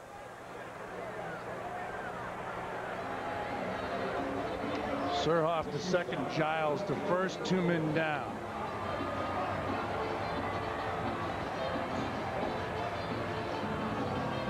Rafael Furcal will be the batter. The catalyst in this ball club is Furcal. He was out last year with an injury for a long time, and the reason was a head-first slide. And Bobby Cox said that he is trying this year not to slide head-first. And Bobby Cox and his coaches have talked to Furcal about forgetting a head-first slide. There's nothing but injuries there. There's that breaking ball Keith was talking about. It's over the plate for strike one to Furcal. Friend, we're talking about Mo. You got to be. He's here. Get back further where you can cover some ground. It's two left-hand hitters. There's no need to be close to a runner, but he can't go anywhere with the runner in front of him. Is that his call now? I can't believe that someone in the dugout would not move him back. Now this is a better position he's at now. He's deeper. I would like. There's 2 outs. You're not going to turn a double play here. Mookie's in charge of the outfielders. There's no need to play tight, even if you need a double play, and you've got, say, the fastest runner in the world up at the plate, and you have to turn 2. All you need is 1 out to end the inning. I would be almost back on to the grass where I can cover as much ground as I possibly can to my left or right. Well, it's 0-2 now on Furcal. Outside 1-2. Keith, as far as Mo Vaughn is concerned, do you think he's closer because he feels he doesn't have your speed to get to first base on the ground ball? I don't know what's going on. I can't answer that question because I don't know what's going on in his mind, but there's plenty of time to get to first base on a ground ball. To shortstop, second base. Third base is really the only time when you really got a hard shot. But they're going to get the force out, though, when a ball hit to the middle infielders in the third base. What about the batter speed for Cal can fly? All the more reason to get the force out. I'm talking about as far as Vaughn is concerned, getting to first base. Oh, I got to believe he can get there on a ground ball, please. Well, you see where Mo got plenty of time to get there. Now he's fine. He's back fine now. They must have moved him back. But still, you can still get a little bit deeper. Plus, with his experience in the big leagues, I'm surprised it's not his call to move back. This is acceptable right here. I would like to see him back even a little further. Breaking ball misses outside and down, so it's 2 balls, 2 strikes. We have 2 men out. We're in the 5th inning. I should say the bottom of the 4th. It's a pretty good play right there, Andruw Jones. Jones with a 2-run home run in this ball game. Bobby Valentine looking on.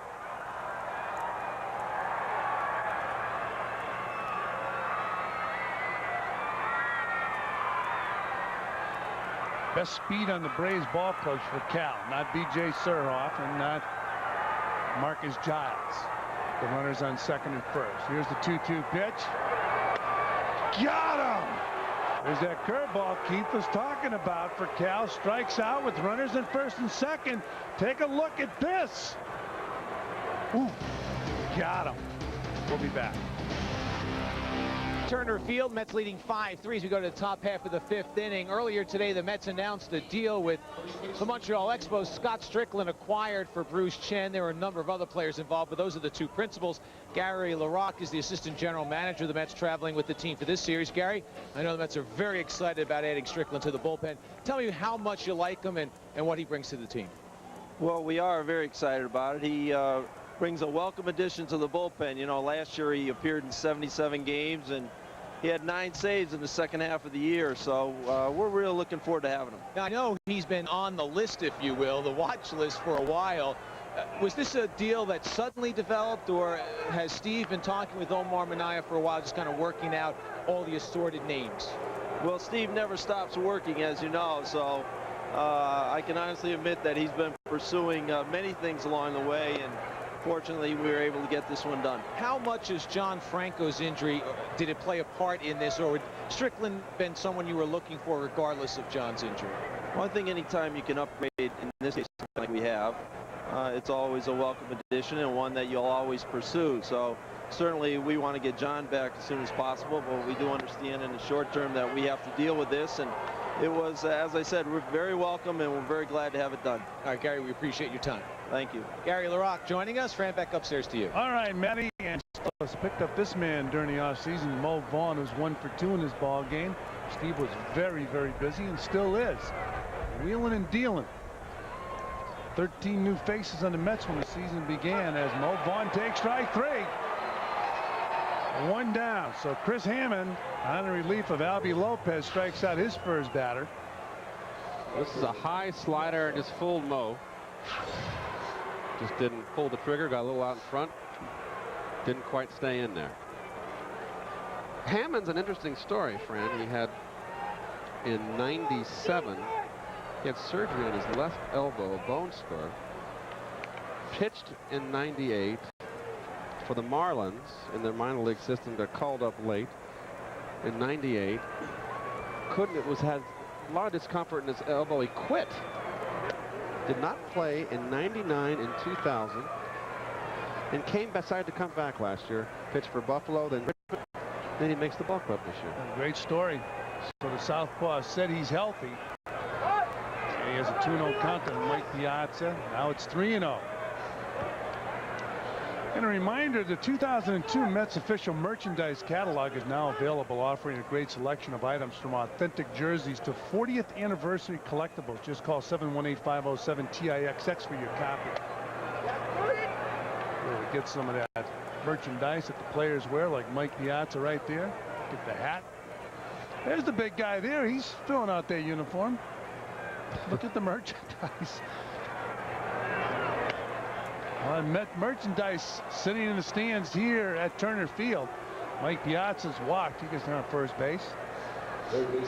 So the Mets have a base runner with 1 man out. If you're wondering when the Braves come into New York, they're coming in next homestand. The homestand will start off against the Montreal Expos on the 12th. That'll be 12th, 13th, and 14th. And then these Braves will come to town 15th, 16th, and 17th. So if you're thinking of getting some tickets, those are some dates that you might want to look forward to.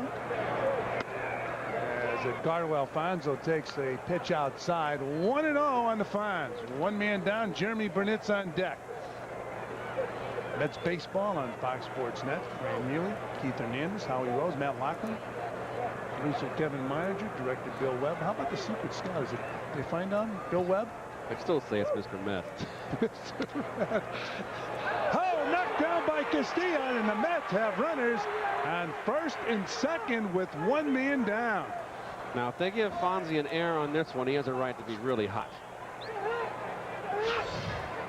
This ball's hit sharply down the line. Castillo gets a glove on it diving, and that's that's ruled an error. That's a tough error for Castillo. And if you're the hitter, you're a little bit miffed. I'm glad you said miffed. There's a base hit. So runners on first and second. 1 man down, and the batter Jeromy Burnitz, who in the first inning picked up a base hit and an RBI, then it into a 6-4-3 double play, but it was a sparkler by Furcal to start that double play. So Burnitz could have 2 hits in this ball game. Ooh, still a hard little sinker in there. So you can see right now, Hammond is just a little soft-throwing sinker baller, not overpowering, control pitcher. Has to spot the ball. A lot of left-handers like that for him. There's his changeup right there. And I would say that Burnitz, being a home run hitter and a good fastball hitter, if he has trouble, and he does with the strikeouts, it would be against a guy like this. Piazza on second, Fonzie on first. Jeremy's a lifetime 246 hitter against left-handers. There's the fastball away. Took the heater for a strike. 1-2. Tom Robson talking to Ray Ordonez, maybe talking about swinging that bat. Tom Robson was the batting instructor a couple years ago. Now he's Bobby Valentine's right-hand man in the dugout. Dave Engel is the batting instructor. And it fouls the ball off. 1-2. Keith, when you were playing, you had to play one of your most memorable games right here in Atlanta, not in this ballpark, obviously, but the old park. Yes, I had one of my greater days here. Day after my divorce was final. That's probably a different show. That could be an hour-and-a-half show right there. Foul off. After the judge read me the decision, and I took all my frustration out in that ball the next day. I had 2 home runs, a grand slam. I had 7 RBIs. So 2 home runs. I only had 2 home runs in the game twice in my career. So you were emotional about the divorce? I'm only kidding, Fred. You were doing some hammering. I took my punishment like a man. There's a drive to right field, way back. Gone! Home run, Jeromy Burnitz. A 3-run dinger.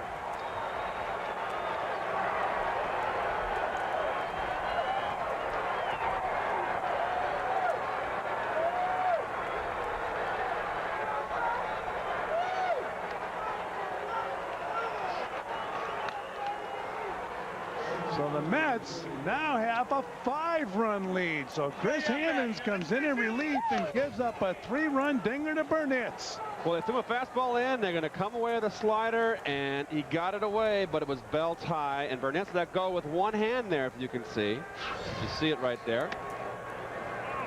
That's why the Mets got him. They're going to have some power, some pop. And that's a game breaker right there. And it's far from over, but it certainly gives a lot of breathing room for Astacio. 5-run lead. The batter now, Jay Payton. Payton grounded into a double play in the second and lined out hard in the third to center field. Outside, 3 balls and no strikes. Should be some wild games against the Braves. The Braves and the Mets should be very entertaining all season long. Jeromy Burnitz with the 3-run dinger. Payton takes a strike. It's 3 balls and 1 strike. 10 hits today for the Mets.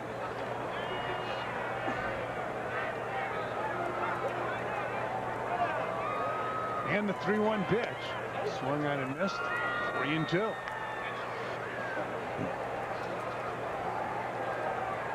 On deck, Ray Ordonez.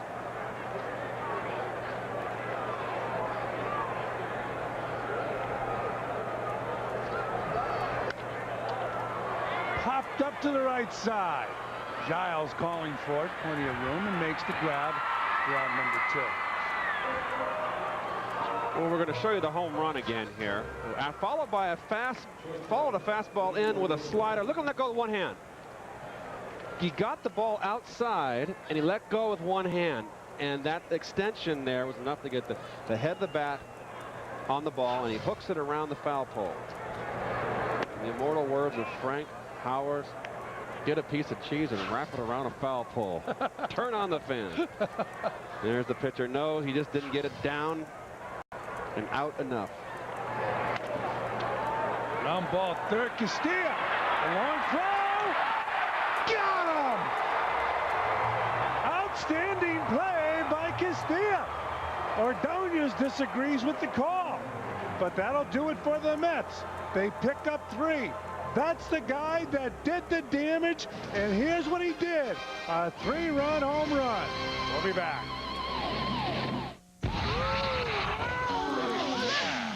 Whoa. Ooh, that was good. this is cool. How many 4x4s can you really take off-road? That was great. I suppose we better go give these guys a hand, huh? With its patented four-wheel drive system, Jeep Liberty makes everyday Independence Day. No laughing this time, guys. Jeep Liberty, incredibly capable, surprisingly affordable. Check one out at your Jeep dealer. Every day, millions of people in the United States wake up to billions of allergens. Introducing Clarinex. Clarinex provides receptor protection to help block histamine. Clarinex gives you 24-hour non-drowsy relief for any allergy, anywhere, anytime. Side effects are similar to sugar pill, including sore throat, dry mouth, and fatigue. Talk to your doctor about new 24-hour Clarinex.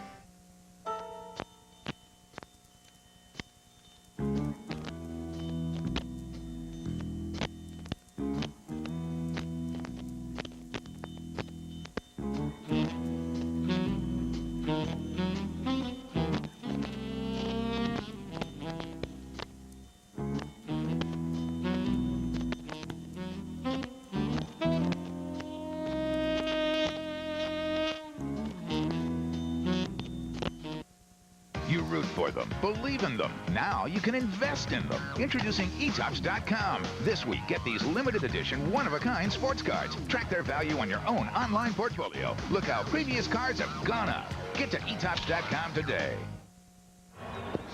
Well, Tuesday afternoon on MSG Network, the Mets roll into Wrigley Field to battle Sammy Sosa and the Cubs.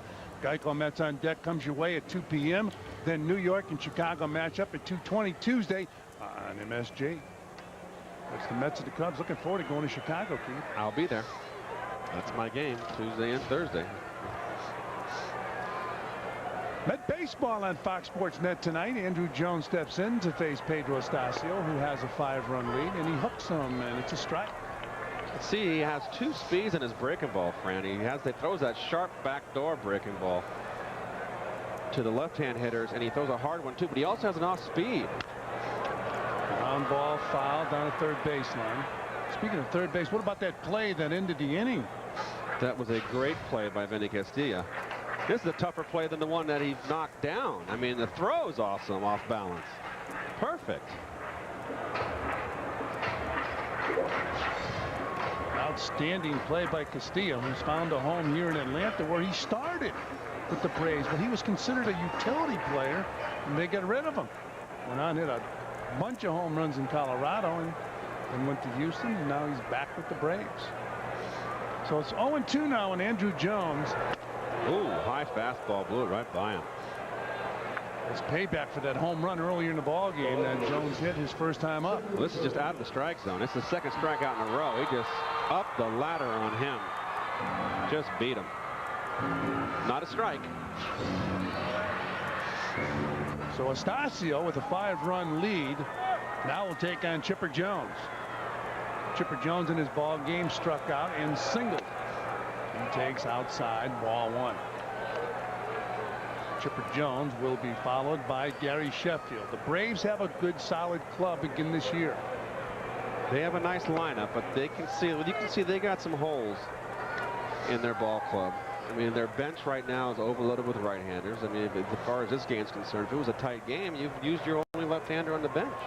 And the Mets are overloaded with right-handers in the bullpen. Chipper Jones, as I mentioned, will be followed by Gary Sheffield, who once again is out of that batter's circle, the on-deck circle, checking out the pitcher's speed, the velocity, the breaking ball. Pitchers get upset with that. There's a bouncer back to Astacio. Throws a bullet over to Mo Vaughn, 2 down. You know, it's funny, Keith, when I see someone getting up to measure the speed. I remember my first at bat in A-ball coming out of high school. I walked up to the plate, and the pitcher was getting loose for the inning, and I'm standing there trying to time him. And the catcher said, it was a Cardinal farm team. Catcher said, get out of here or I'll have him hit you right in the head with the ball. What year was this? I was 18 years old. You know what I did? Was that, what, 45? I can tell you right now, when he said it, I got out of there. I was going foolish.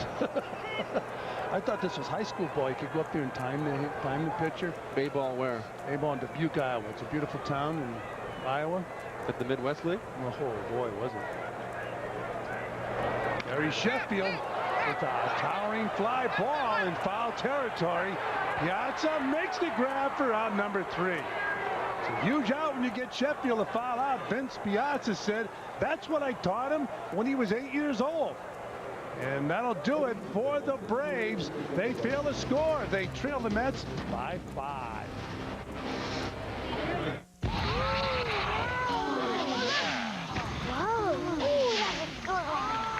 Hey, this is cool. How many 4x4s can you really take off-road?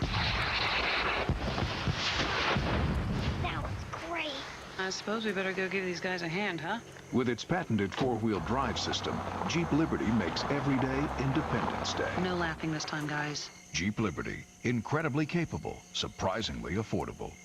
Check one out at your Jeep dealer. The wonder of it all. Take a chance, make it happen.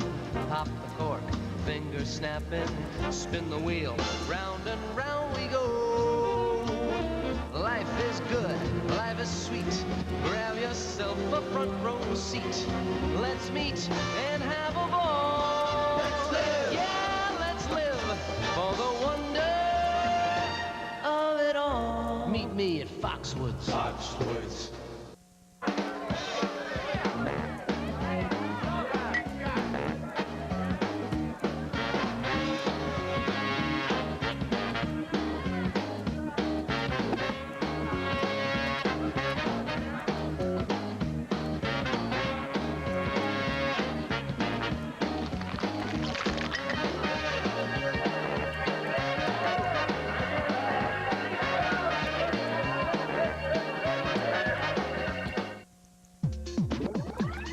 High-definition television at the Wiz. It's the future of television here now with awesome depth and mind-blowing dimension that's incredibly close to being 3D.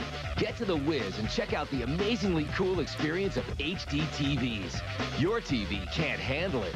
So to go from ordinary TV to the big leagues, come to the Wiz for the best prices on the hottest high-def TVs. Or check out our flat plasma screens and all our other 21st century televisions right now at the Wiz. Well, Pedro Astacio leads it off for the Mets. Hammond's first pitch is off the plate, ball 1. Astacio single to right field in the second.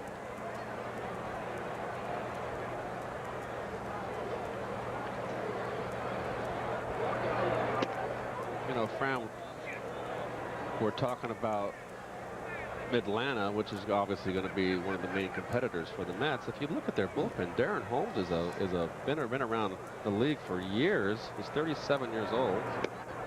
Journeyman pitcher out of the bullpen from the right side. Kerry Leitenberg is kind of a veteran type pitcher, in and out. Tim Spooneybarger and Damian Moss are both basically rookies. But this guy bouncing the ball to second base. Giles flips to first, 1 down. Now let's take a look at our Jeep game summary. All right, let's look at it. There it is. Jeromy Burnitz 2 for 3. The 3-run home run with 4 RBIs. His second home run. Fonzie 3 for 3 with 2 runs. Off to continues his hot start. Piazza today with 2 walks and 3 runs scored and 1 for 1. And Mo Vaughn with a single and a run scored. There you have it. As you look at Fonzie off to this hot start, and there's Jeromy Burnitz, but when you think of Fonzie, just think of what the Mets would have done last year with a healthy Edgardo Alfonso. Didn't have him for a long period of time because of injuries. The year before, he was probably the most complete hitter on the Mets ballpark. As you look at Roger Cedeno, who's got 2 blows in this game, he's 2 for 3. And that's very promising for the Mets to get him untracked. He's very key to this lineup. I said earlier in the year that I thought the best trades that were made were the 2 guys on top of the order, Cedeno and Alomar, that give the Mets some speed at the top. Bobby Cox was absolutely raving about that move, bringing Alomar to New York. Who wouldn't? Hammond's the first, score it 1-3, 2 down.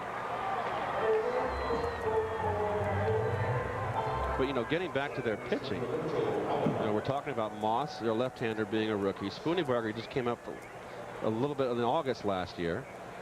Leitenberg and Holmes we hit on, and Smoltz is their stopper, and Remlinger is a veteran there, but Smoltz has had arm problems.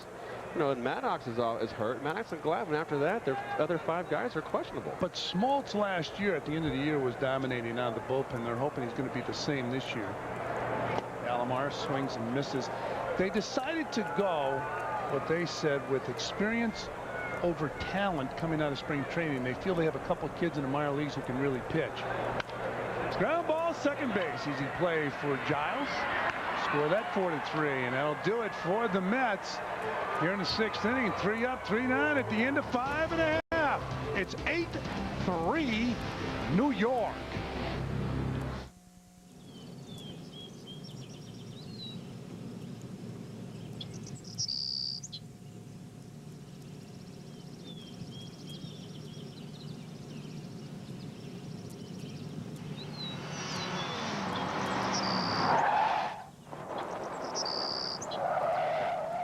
Accidents can happen anytime. That's why Geico's here 24 hours a day, every day.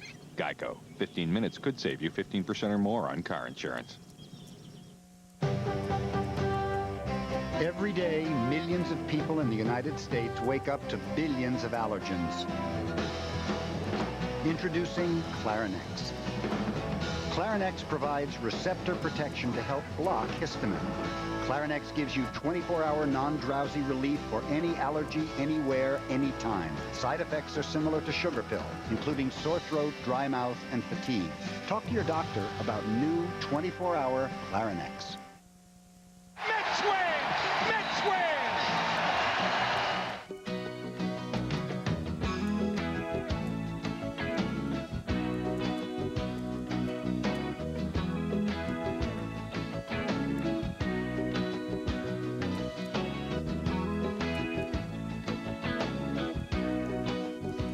Mets baseball. Always believe.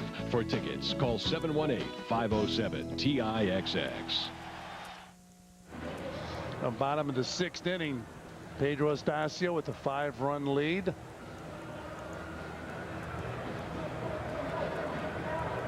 So after the first inning, he's settled down. Actually, the first 2 batters, Fran. He gave a leadoff double to Furcal, and then the 2-run home run to Andruw Jones. He's settled down nicely. Now he'll take on Vinny Castilla. Vinny Castilla hit all those home runs in Colorado for a number of years, was an outstanding third baseman. And when you look back at his career, obviously you'll have to take into consideration he did hit those home runs in Colorado. And he's on the road, a lifetime 261 hitter. Inside. And I think that's a fair assessment right there. Colorado is so deceptive. When you judge a player there, when you're trading for a player there, an offensive player, you've got to really look and see what they do around the league. Castilla drives it to right field. Burnitz is there and makes the grab for out number 1. Burnitz having a nice night with the bat. 3-run home run. Also a single in the ball game. So Jeromy Burnitz making himself at home here in Atlanta. DJ Surhoff will be the batter. He's 1 for 2.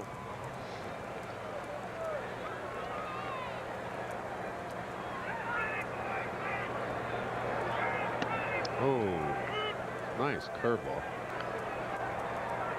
0-1. This is what I saw in spring training, and I liked his stuff. We talk about those moves Steve Phillips made. This is another move, bringing Pedro Astacio to New York. Jeff D'Amico. He might be the sleeper if he stays healthy. And he gets his start tomorrow.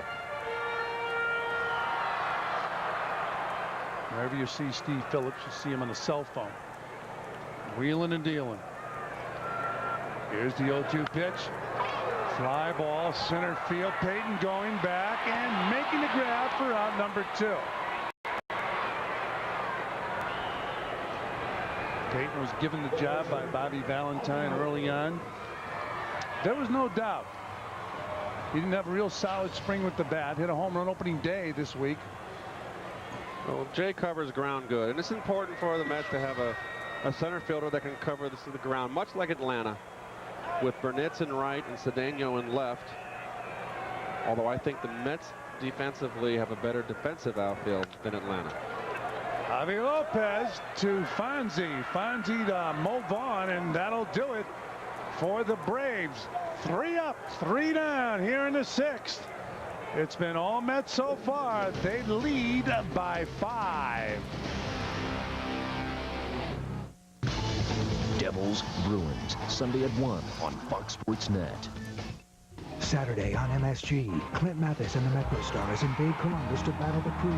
The Stars and the Crew, Saturday on MSG. This is our town. Stop worrying about bad credit and start driving your newer vehicle today, because you're approved at 1-800-MAJOR-LOAN. After the divorce, my credit was shot. I needed a car to get to work. I called 1-800-MAJOR-LOAN, and within 3 days, I had my car. Thanks a lot, Major. 1-800-MAJOR-LOAN has over 1,000 vehicles in stock. Late model Nissan Altimas from $59.95. Pre-owned Mazda MPVs only $79.95. Chevy Blazers just $99.95. Your next car is just a phone call away. 1-800-MAJOR-LOAN. Don't get turned down ever again. It's Founders Month at PC Richard & Son. We salute A.J. Richard. Now through Sunday, take 10% off our new low price on everything we sell. 10% off all home appliances. 10% off all TVs, VCRs, and DVDs. 10% off all camcorders and cameras. 10% off all home audio, portable audio, and car audio. 10% off all computers and more. When you're in front of the product you purchased, we're standing behind it. It's Founders Month at PC Richard & Son. Be there. Papa John's presents a mouth-watering deal that'll put a smile on your face. Say cheese. Sticks.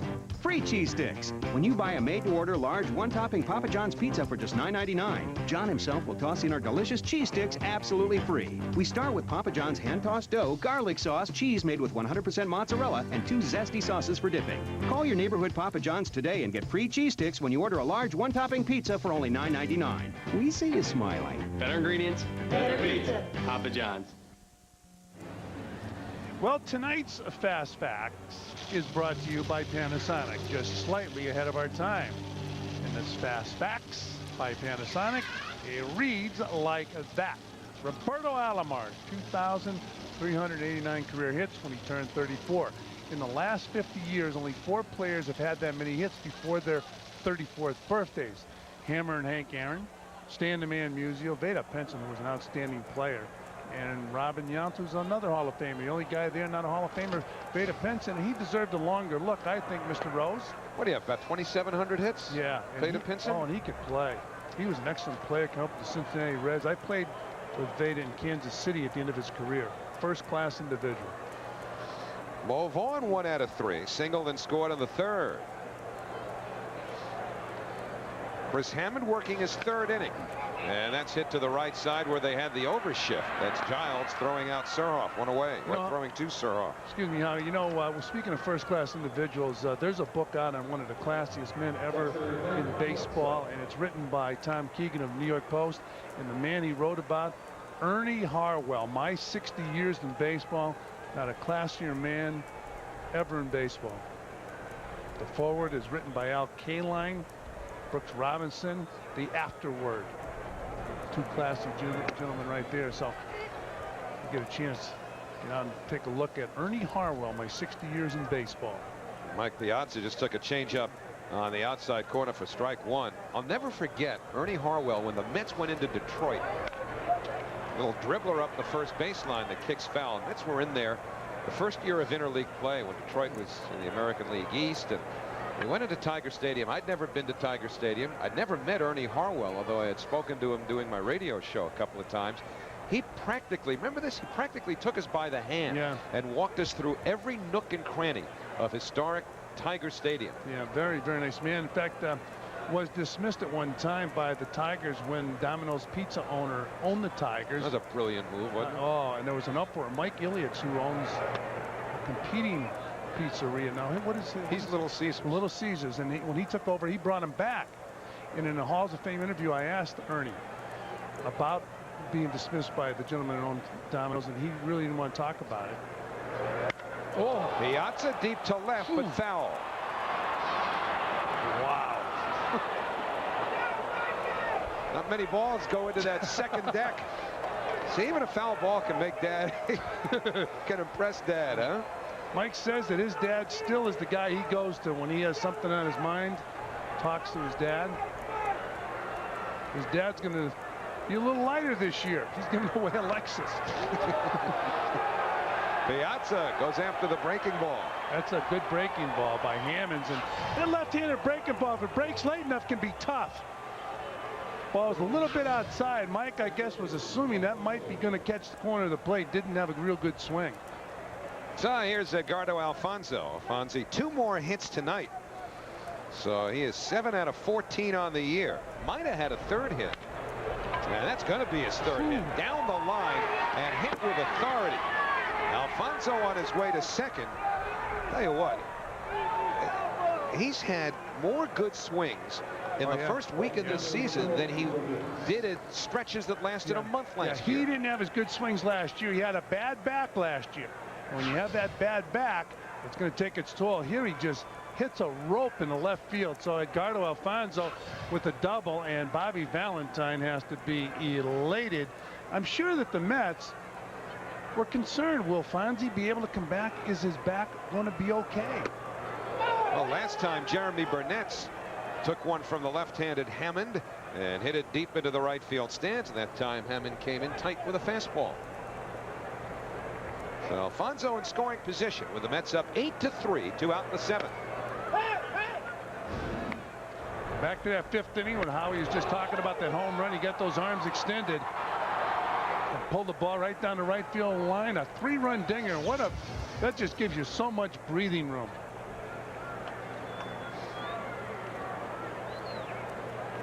Alfonso leads from 2nd, and the pitch downstairs.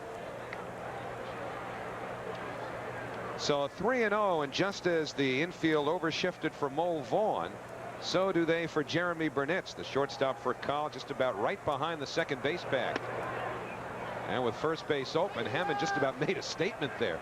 Even though it's left-hander against left-hander, Burnitz took him deep in the 5th. Hammond didn't look like he wanted any part of him. You know, it is funny, Howie, because left-handed against left-handed, you'd rather pitch to him than Jay Payton, although Burnitz has had success against Hammonds in the past. But that home run ball, for some reason, when a pitcher gives up a home run and you're catching him and you go out to talk to him immediately after home run, he has that stare. You know, it's amazing what the home run ball does to a pitcher. Jay Payton wanted to give that feeling to Hammond, except he got under it. Now Chipper Jones is there to put it away. So the Mets put a little something together after 2 are out, but they don't convert. It's time to stretch here at Turner Field in Atlanta. 8-3, New York. I could sell Toyotas. Hi there. May I help you? This Camry. I'm trying to decide between the VVTi4 and the double overhead cam. Why don't you talk to my assistant right here? She'll tell you about the double camera VHS thing. Either way, it's the best Camry ever. Bigger, roomier, more powerful, and with exceptional financing on Camry, you can save a lot of money when you buy now. And starting at 19 and change, it's less than last year. It's less than last year. 2 of a kind. For your information, we're 2 of a kind. That's right, 2 of a kind. My observation, 2 of a kind. Yeah, just like peas in a pod. And birds of a feather. Alone or together, you'll find. Canon PowerShot digital cameras and Canon bubble jet printers. 2 of a kind. True harmony in a digital world.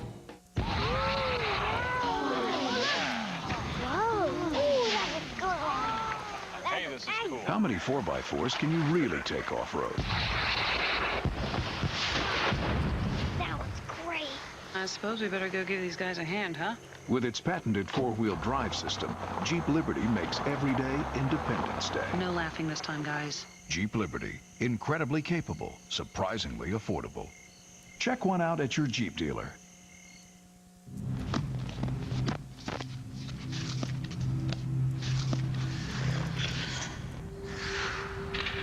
Shoot it, Ashton. Shoot it. Break it up. Break it up. Come on, come on, come on. Cross it. Cross it. Shoot.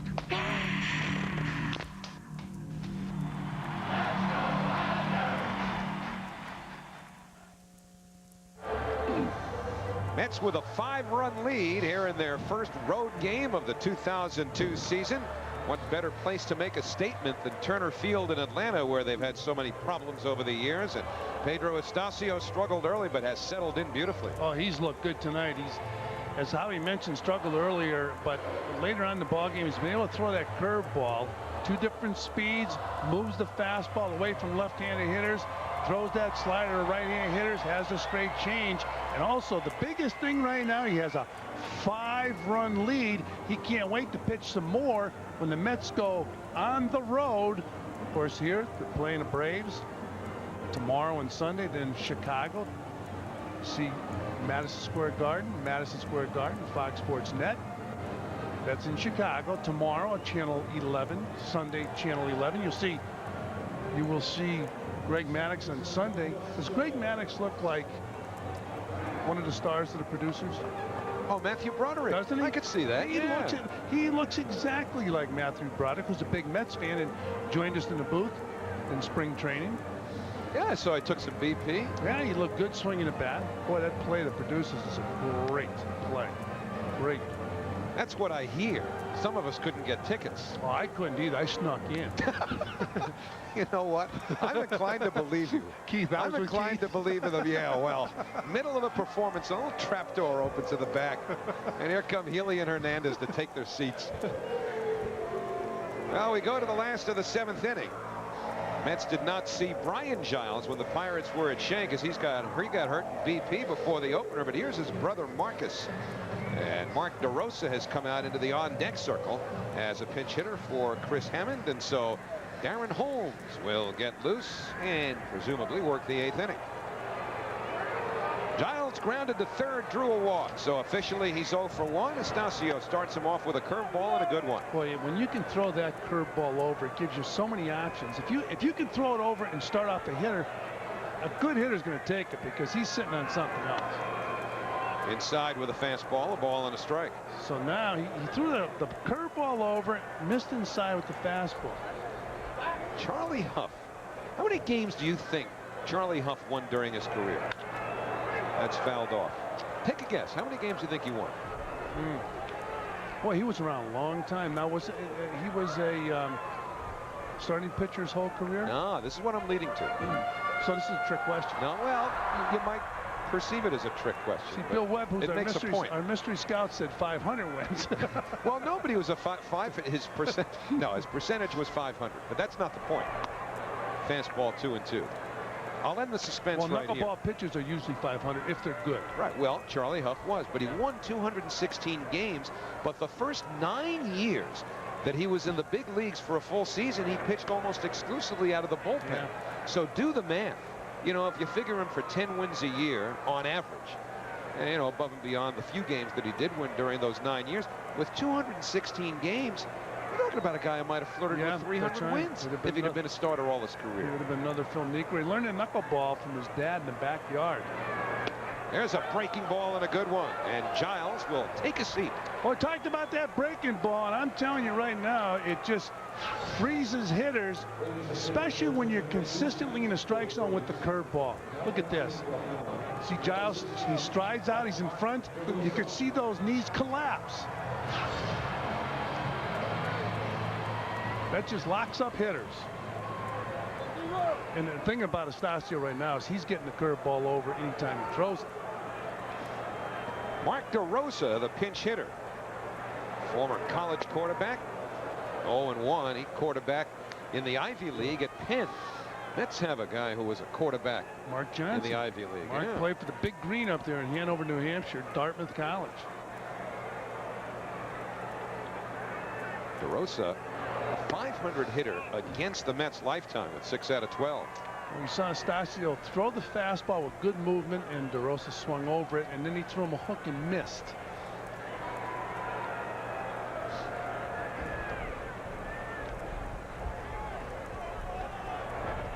Ooh, inside. Good ball movement, good velocity. He's changing his speeds very well. You know what's been particularly impressive in this game about Astacio is the last hit that he gave up was that great at-bat by B.J. Surhoff in the 4th inning. Surhoff fouled off all those 2-strike pitches and then doubled in a run. Till now, of course, that never failed. Dunker in front of Burnitz. They're fine for that. DeRosa on at first with 1 out. Tonight on MSG, catch all new MSG Sports Desk with hosts Kurt Menefee and John Giannone. They'll give you a complete recap of tonight's game, the rest of the local news and highlights on the all-new MSG Sports Desk tonight at 12:30. That's in the a.m. after Knicks basketball on MSG. You might have thought that at bat would have taken a little something out of Astacio, but he came back beautifully from it. Yes, he did. He's been throwing the ball very well. As you mentioned, he started off, he struggled a little bit early on, giving up 2 runs, home run by Andruw Jones in the first inning. But he has gotten it together, and the key is throwing that breaking ball over the plate. And even his fastball, he'll give you a fastball about 84 miles an hour. Every now and then, he'll get it into the high 80s. Line through the hole. On his way to second, and holding there is DeRosa. So 2 straight hits now off of Pedro Astacio. The Braves have something cooking here in the 7th. I'm not going to believe about it. Yeah, they're going to get somebody up in the bullpen right away. That's why they carry 12 pitchers. They're going to use a lot of pitchers. Every team does. And the day of that complete game may finally be over. Look at Roger Clemens win the Cy Young Award last year with no complete games. But you know, it's not a bad thing. I mean, it's probably makes it tougher to hit. It's better pitching. You bring in hard throwers in the middle of the game and then late in the game. But here's the guy now. This is a big hitter. He hit a home run, 2-run homer earlier on.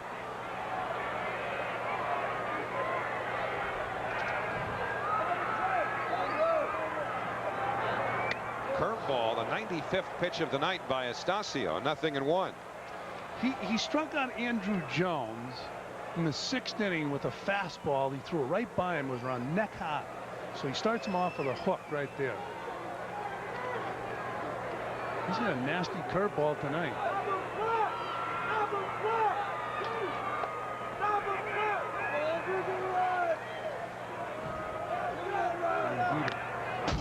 And it's fouled back, 0-2. See the catcher go inside, right against the right hand. You see Guthrie and Weathers, left-handed Guthrie, right-handed Weathers. And you see a catcher give a target and go inside on a right-handed hitter when a right-handed pitcher is on the mound. It's going to be a fastball, and he had a good fastball with good ball movement. So now he's way up on the count.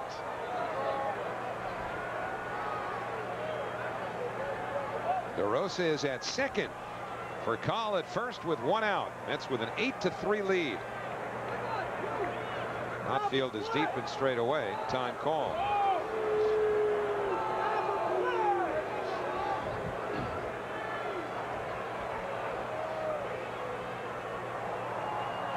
Astacio has now allowed 7 hits. I love that curveball. There it is. And Jones wastes it. You know, it's funny when you're catching, you can get into habits of, you want to give a real good target on that breaking ball. And the way Astacio's throwing it, you can move a little bit more outside. That's what Mike is doing. And that ball's fouled off. So if there's a first or third base coach just studying a catcher, whether it's Mike Piazza or anybody else, you might be able to pick some stuff up. Usually on a breaking ball, you want to sit in the middle of the plate, that over-the-top curveball. Slider, you move out a little bit. There's Mike flashing those signs. No location given. He goes inside. Whoa! Missed by a little. Yeah. And it's 1-2. Remember, he struck him out with a real overpowering fastball in the 6th. He tried to get it up. He got up a little bit too high. In the 6th, it was around neck high and inside. Andruw Jones, a very aggressive young hitter. DeRosa and for Call, the base runners. For Call in particular, outstanding speed at first. He can score on anything down the lines or in the gap.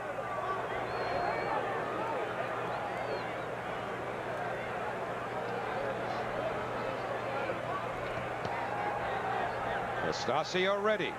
Runners lead. 1-2 pitch. Inside. Well, he's had a lot of success throwing the breaking ball over the plate. So 2-2. There used to be a theory in baseball. Don't throw anything 2-2 that you wouldn't throw 3-2. I don't know the author of that philosophy. I think you can forget it and you can throw a curveball here. And if you need to come back with a fastball 3-2, you can do it. Going inside. Fastball fouled back to the screen. Just fouled away a couple of fastballs. That was pitch number 100. And the thing is, that fastball had great movement on it. So that's one of the things that's really helped Astacio tonight is the movement on the fastball. And when Steve Phillips went out and got him, they weren't sure how. Well, they felt he would be healthy, but there was a question mark as you look at Chipper Jones. Chipper, a switch hitter on deck.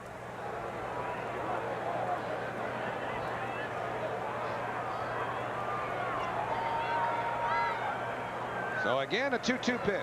Breaking ball got him. And for Astacio, his 7th strikeout, 3 of them against Andruw Jones after the home run his first time up. If you can get this pitch over, you're going to be nasty. Chipper, or I should say Andruw Jones, an aggressive young hitter. He throws him a bad breaking ball. Look at it. Jones starts, can't hold up. Goes through his swing.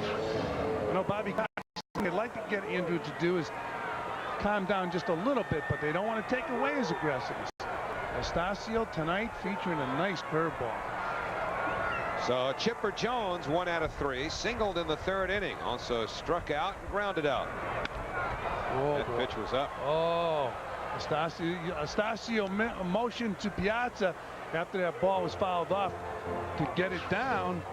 This is a pitch that Chipper Jones usually tattoos. He was beaten by the fastball.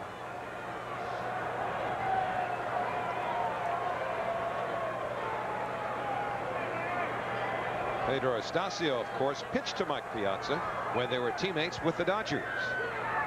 Ordonez sneaking in behind DeRosa, but Astacio simply steps off. Yeah, not a bad idea there, just to keep him close at second base, because if a ball's hit into the outfield, you want to give your outfielders a chance to throw the runner out at home plate. Just to make sure that you're telling that second base, the base runner in second base, I'm aware of you, stay closer. And if you're the base runner, you better be very careful, because Mark DeRosa just has to look into the on-deck circle and see Gary Sheffield there with the Braves down 5 runs. That's right. You got Chipper Jones and you got Gary Sheffield. You don't want to get picked off second base. Oh boy. Missed with a hook, 1-1. Boy, that was a nasty curveball. I don't believe that was called a ball. Let's take a look at it again. This was a sharp break. Wow. Sharp breaking curveball. Put your eyes back in your head, will you? You know, sometimes a catcher, when there's movement behind the plate, I think you distract the umpire. Is that a set move of yours? No, you don't want it to be a set move. What it is you want to be as quiet as possible behind the plate, because too much action by the catcher, whether it's the glove or the body, a lot of umpires interpret that as a bad pitch, but right there, that was a nasty fastball with great ball movement. So you want to be as quiet as possible behind the plate. For you, that must have been next to impossible. That was tough. That was tough. 1-2 on the way downstairs. And the Mets pitchers like to pitch to Mike Piazza. Mike's, throughout his career, has handled pitching staffs that had great ERAs at the end of the season.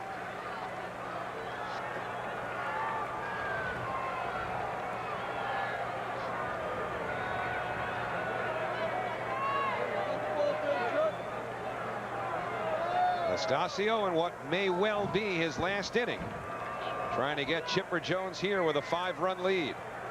Runners lead, 2nd and 1st. And time finally called by Chipper Jones. You had DeRosa dancing off of second, trying to distract Astacio. And Pedro waiting, staying on the rubber, and finally Chipper got impatient, called time. Now, if you want to really be a strict constructionist as far as that rule book is concerned, you're not supposed to give the hitter time when the pitcher is set to throw. I like that rule. Yeah, throw the ball. Yeah. How many times you see an umpire not give time? Batter steps out and the umpire calls the pitch. 2-2, way inside. So the runners will have an automatic start. Well, you know, a situation like right now, you have a 5-run lead. You have a power hitter on deck in Gary Sheffield. Chipper Jones can hit that fastball. Now, he missed the one pitch in this at-bat. I'd be reluctant to give him that pitch again. And Astacio's had success throwing a curveball over the plate when behind on hitters. It's going to be an interesting pitch coming from Astacio. Will it be his last of the night? Fouls notwithstanding. Breaking ball. Well, we'll find out. It's ball 4, and that loads them up for Sheffield. I'd never second-guess something like that. You would say, well, why don't you just throw him the fastball? If he hits home run, he drives in 3 runs, you still have a 2-run lead. But the way Astacio's been getting his breaking ball over tonight, that's a good call. Well, this may just be a little bit of a time buy, although Weathers and Guthrie have been throwing long enough. Look at this home runs. This Barry Bonds is something special. I was in the press room. They had that game on where Barry Bonds won the game, a walk-off home run. Sheffield with 3 home runs. By the way, Barry Bonds and Gary Sheffield this past winter worked out together in San Francisco. Bonds was trying to get Sheffield to do that for a few years. Sheffield saw 73 home runs off of Bonds' bat last year and said, okay, big boy, you win. And you know, the funny thing is, while they were working out in San Francisco, Gary Sheffield's agent was trying to get him traded to a different team. Obviously, he wanted to get him away from the Dodgers. So he called where Barry Bonds is the same agent. He called that workout room where Bonds and Sheffield were working out. Bonds picked up the phone. When it was his agent, he hung up on him, said, never disturb us when we're working out. Well, it worked out nicely for Pedro Astacio. Jay Payton will leave as part of a double switch with McKay Christensen coming in to play center.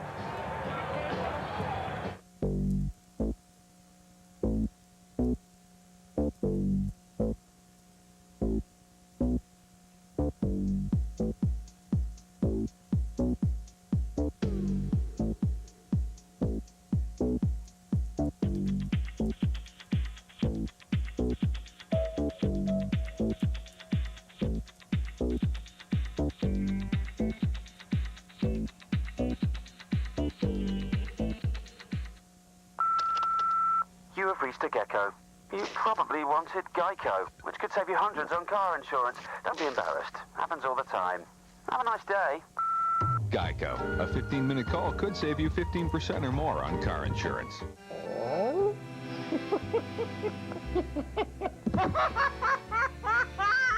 Still paying too much for car insurance?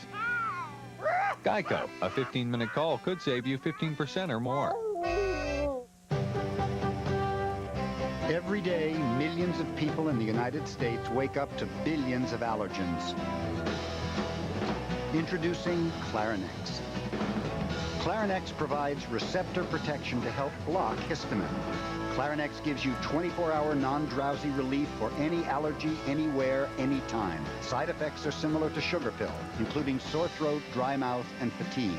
Talk to your doctor about new 24-hour Clarinex. David Weathers comes out of the bullpen once again for the New York Mets. For Weathers, it'll be his 3rd appearance of the first 4 games of the season.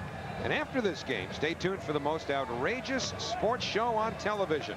It's coming up next right here on Fox Sports Net. So, Mr. Weathers, who will remind you in some ways of Turk Wendell, he's a sinker-slider type pitcher. He's also going to pitch in a lot of games, as you see, based on his workload last year when he worked in half the schedule. And that's one of the reasons why the Mets were happy they made the deal for Scott Strickland. Weathers inherits this bases-loaded jam with 2 out and an 8-3 lead. And Mr. Sheffield. Home runs each of his first 3 games as a Brave, kept in the yard tonight.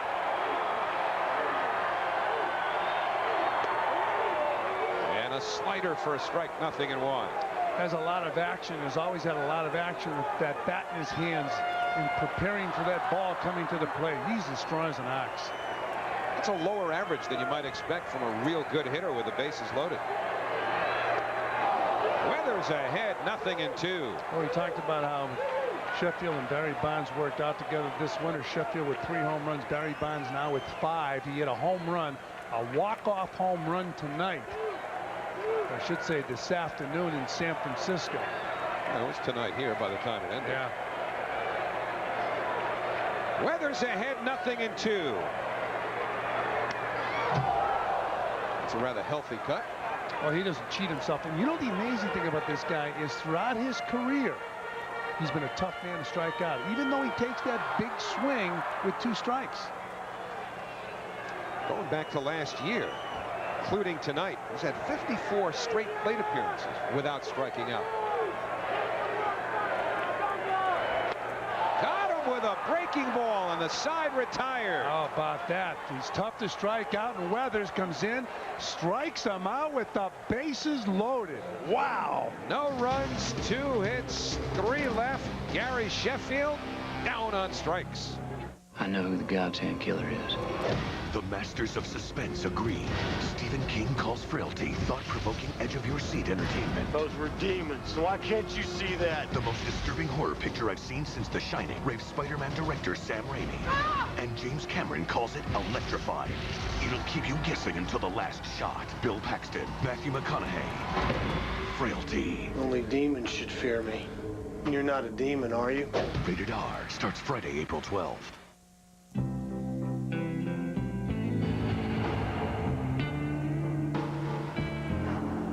All the weekend warriors who push themselves to the limit, the sports medicine experts and orthopedic specialists of Continuum Hospitals are thankfully here to help.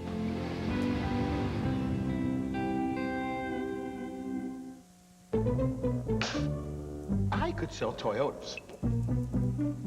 Watch. Hi there. May I help you? This Camry.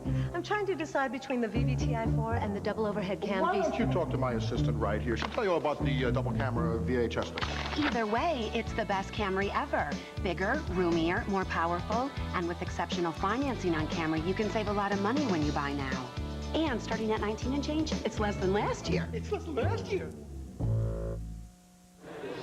New York Mets baseball is brought to you in part by your local Toyota dealer. Get the feeling. Toyota. A good feeling for the New York Mets, not necessarily because Darren Holmes is coming into the ball game, but because he does, with the Mets still leading 8-3. Mark DeRosa stays in the game. He had that pinch hit 1-out single in the 7th. En route to loading the bases, Gary Sheffield struck out. And now Darren Holmes will go to work as the 3rd pitcher used by Bobby Cox. Well, if Bobby Valentine and the Mets win this ball game, it has to make Bobby feel terrific to have a pitcher like Astacio. He would get a victory from him, get a victory from his ace Al Leiter against the Pirates. But Astacio's, well, he'll be a big lift to this ball club. He showed him some stomach tonight. Oh, you know, the first inning, he gives up the homer to Jones, settles in for a while after that, and then that great Surhoff at bat, the RBI double, and he basically shrugs that off and settles in again. And he got that curveball over to a good fastball with a lot of ball movement. He changed speeds well. So now it's up to the bullpen, and David Weathers came in and struck out a man who's tough to strike out, and he got him with the bases loaded. The hitter was Gary Sheffield. There's David Weathers. He's telling him how I did it.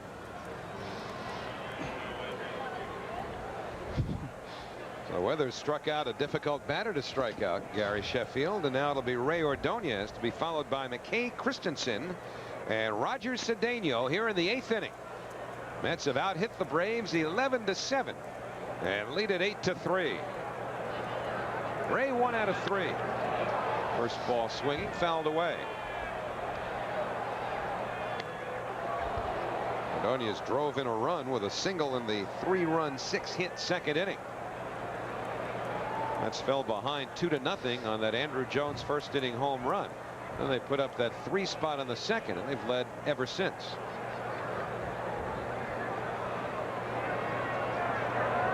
Ooh. Little chopper. Will it stay fair? No. Castilla gets to it. And the count 0-2. So over the top curveball. That'll give you a headache.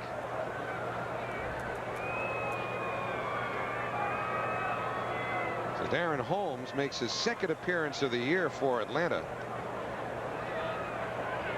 Holmes a bit of a gamble because of injury problems. He's on the DL all of last year. He was with Baltimore, Arizona, and the Cardinals in 2000. Didn't pitch very much there.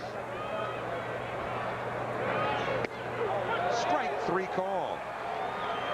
So Darren Holmes, who had back surgery which kept him out all of last year, makes an impressive first batter here in the 8th inning, getting Ordonez looking. It's that curveball. Nice curveball from Holmes. Mention a headache. That'll really give you a migraine. So we've seen some pretty good curveballs in the strike zone tonight. McKay Christensen up for his first time. Replaced Jay Payton, part of the double switch that brought Weathers in. Christensen not a power hitter, but he does have good speed. Robbie Valentine says he can give Roger Cedeno a day off now and then and hit leadoff, and he's good defensively. Gary Matthews no longer with the Mets, having been traded to the Baltimore Orioles yesterday. 1 ball, 1 strike. And there is Cedeno on deck.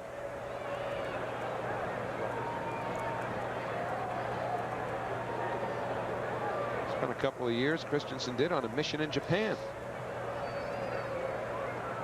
So naturally, he's lockered next to Satoru Komiyama. Upstairs, 2 balls and a strike on Christensen.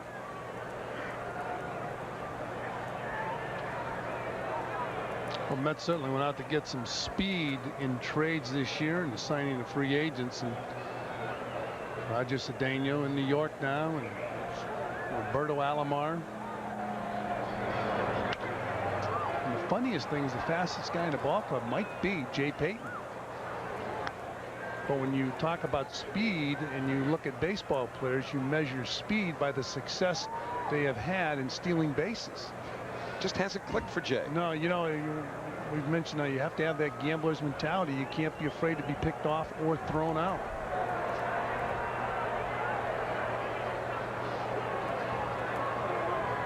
Two and 2 to Christensen. Got him. So Darren Holmes, nice start. Another breaking ball. So he's caught the first 2 batters looking, Ordonez and Christensen. We'll take a look at that last pitch. Ordonez took a curveball for strike 3, and there's another beauty right over the top.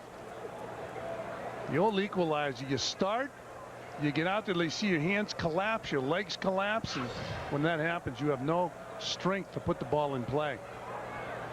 So 2 out, nobody on. Cedeno's had a couple of hits.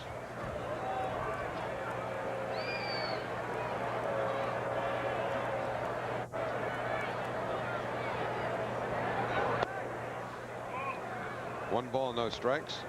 The 2002 Mets official merchandise catalog is now available, offering a great selection of items from authentic jerseys to 40th anniversary collectibles. Just call 718-507-TIXX for your copy.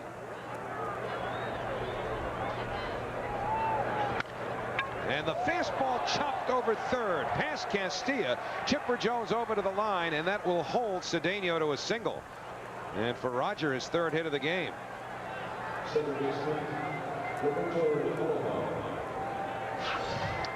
Well, in baseball today, the coaches moved those outfielders around, and they had Cedeno played perfectly. Ball goes down to third baseline. Ordinarily, this is a double, but because they had Chipper Jones over by the foul line, Cedeno was held to a single. Alomar has been held without a hit. Robbie's grounded out all 4 times. That's now with 12 base hits on the night.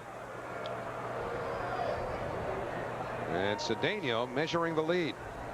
Zerhoff holding him on, and the pitch taken outside, 1-0. Roger has not stolen a base yet in his 2nd go-around as a Met. Can't assume you're safe with a 5-run lead. I don't think it would be breaching etiquette for Cedeno to be running here, and he is. Taken for a ball, throw to second right there, and Cedeno's out. Great throw by Javi Lopez. It was a great throw, but I have to see that baby again to see if he was out at second base. That was a great throw.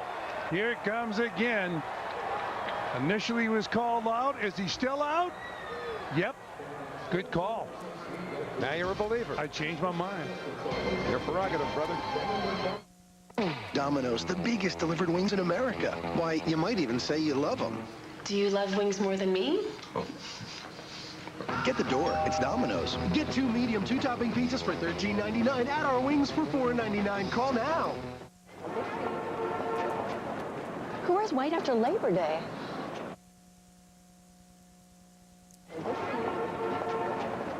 Who wears white after Labor Day?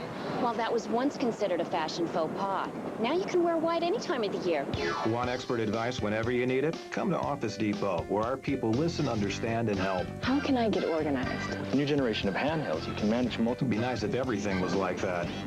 Office Depot. What you need to know. Do-it-yourselfers looking for the right tools can find them at the Dodge Spring Cleanup event, where you can clean up with great products, great protection, and great values, including 7-year, 100,000-mile engine and transmission protection. And up to $2,500 cash allowance. The Dodge Spring Cleanup event. Ford, GM, Honda, and Toyota don't match it. Nothing gets it done like a Dodge. Now for the backyard. Mets fans, step up to the plate, save up to 40% on Mets game tickets with your MasterCard on select dates throughout this 2002 season. The MasterCard Grand Slam Pack will offer fans 4 discount tickets and Mets money. To purchase your Grand Slam Pack, just call 718-507-TIXX in advance, or log on to Mets.com and have your MasterCard ready. David Weathers mastered Gary Sheffield in the 7th inning, and he'll go out to the 8th. That was a big position to bring Weathers in, and Weathers stepped up and he beat Gary Sheffield. Vinny Castilla flied to left, was hit by a pitch and then scored, and flied out to right. So officially he's 0 for 2. Astacio went 6 2/3, giving up 7 hits and 3 runs, walking 3, striking out 6. Popped up foul outside third. Alfonso spectating as it lands about 10 rows back. So 0-1 to a guy they used to call Mighty Mouse. Because they couldn't throw the fastball, which is called a piece of cheese, by him. Tim Spooneybarger, the right-hander, getting loose for Atlanta.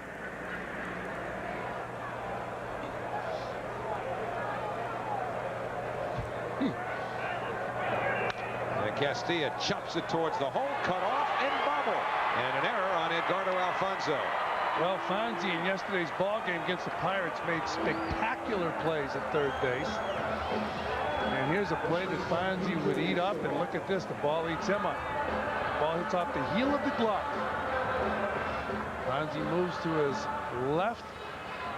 Ball hits off the heel of the glove. You got to keep, if you can, keep the ball away from the heel of the glove. Most errors are made by the ball hitting off that hard part of the glove. In fact, in last night's ball game here in Atlanta, one of the best center fielders in the game, Andruw Jones, went back on the ball, hit the heel of his glove and popped out, but he was able to make the catch before the ball hit the ground. You were talking about before, Ernie Harwell. Wasn't he from Atlanta or from, he worked in Atlanta, yes, right? he did, for a minor league team, and Ernie Harwell was then, the Dodgers, I believe, wanted him up in New York. They traded a player for Ernie Harwell. But that book by Tom Keegan is a great read. Jeez, they could do that nowadays. We'd have been out of here so long ago. It wouldn't have been funny. But I think he might have been the only announcer ever traded for by a team for a player. Then we'd be selling pizza. 1-1 to Surhoff. Chop towards Vaughn. That's one. They've got a tag play at second, and Ordonez applies said tag, and that's a double play. Yeah, that was a nice play by Big Mo, and he made a nice throw to Ray Ordonez. Mo has shown some soft hands over there at first base and some pretty good agility. He said, I'm going to throw this right over your head, and right to Ordonez, who makes the play. B.J. Surhoff puts the ball in play. It's an easy play. But Mo's looked good at first base with that glove, hasn't he? Yeah. Yesterday, he made a sparkling play. This has been watching Keith Hernandez's highlight film. That's right. Keith has a highlight film of his own. The whole highlight film is about Keith. And I'm telling you, he made some spectacular plays when he was a member of the Mets and the Cardinals.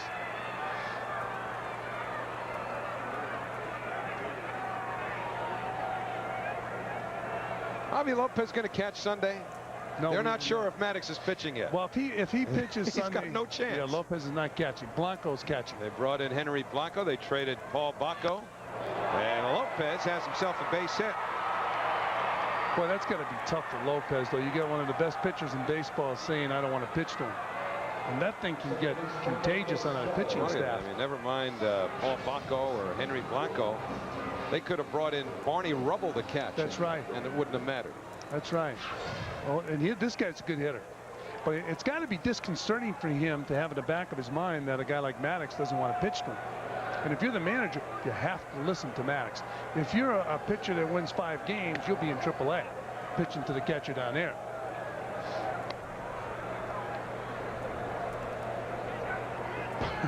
That Barney strapping him on? I'll tell you, when you see somebody strapping those shin guards on, you know Javi's out of the ball game. 2-0 to Marcus Giles. Well, it's got to be tough for Bobby Cox, because every time we come into town or Bobby comes to New York, I talk to him about that, and he'll say, no, that's not true. I like to give him a day off. I said, but every time he has a day off, it's when Maddox is pitching. Going on for 8 years.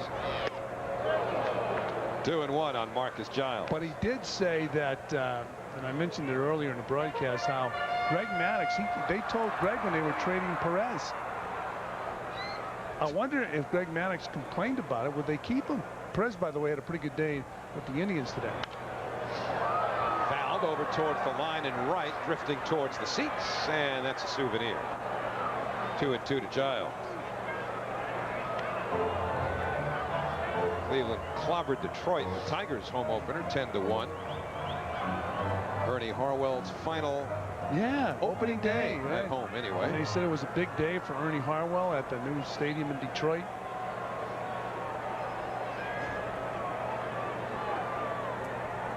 Two to Giles with Lopez on first and 2 out. Low, full count, automatic start coming for Javi Lopez. And Mark DeRosa stayed in the game after pinch hitting. On deck for his second turn. Lopez on the move, and he'll have to come back.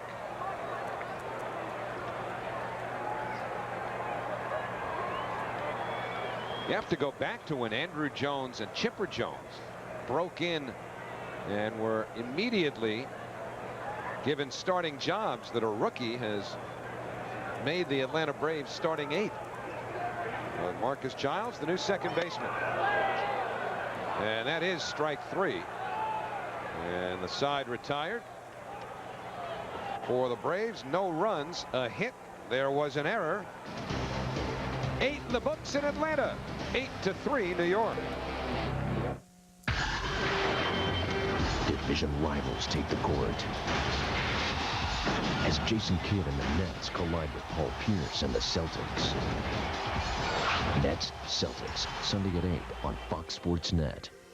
Papa John's presents a mouth-watering deal that'll put a smile on your face. Say cheese. Sticks. Free cheese sticks. When you buy a made-to-order large one-topping Papa John's pizza for just $9.99. We see you smiling. Better ingredients, better pizza. Papa John's. Remember your first air? Your first ollie? Your first wipeout? Now you can experience the moves. It was unreal. And the music. With the movie that takes you back to where it all began. They showed a lifestyle. They showed an attitude. Yeah, man. Tony Alva, Stacy Peralta, Jay Adams. No one was aggressive or as radical as they ever were. Dogtown and Z-Boys, rated PG-13. Coming soon. It's Founders Month at PC Richard & Son. We salute A.J. Richard. Now through Sunday, take 10% off our new low price on everything we sell. 10% off all home appliances. 10% off all TVs, VCRs, and DVDs. 10% off all camcorders and cameras. 10% off all home audio, portable audio, and car audio. 10% off all computers and more. When you're in front of the product you purchased, we're standing behind it. It's Founders Month at PC Richard & Son. Be there. Papa John's presents a mouth-watering deal that'll put a smile on your face. Say cheese. Sticks. Free cheese sticks. When you buy a made-to-order large one-topping Papa John's pizza for just $9.99. We see you smiling. Better ingredients, better pizza. Papa John's. 9th inning, 8-3 New York. How did it unfold? Toyota's game summary explains it all. And Jeromy Burnitz hit a 3-run home run. He picked up a walk, 4 RBIs. Fonzie 3 for 4. Piazza 1 for 2, 2 walks, 3 runs scored. Pedro Astacio, big lift for the Mets from the right-hander. New battery for the Atlanta Braves. Roberto Alomar's first pitch, or at least Spoony Barger gets it from Alomar. 1 man away. So Spoony Barger pitching to Blanco. Tim Spoony Barger got into 4 games last year with Atlanta.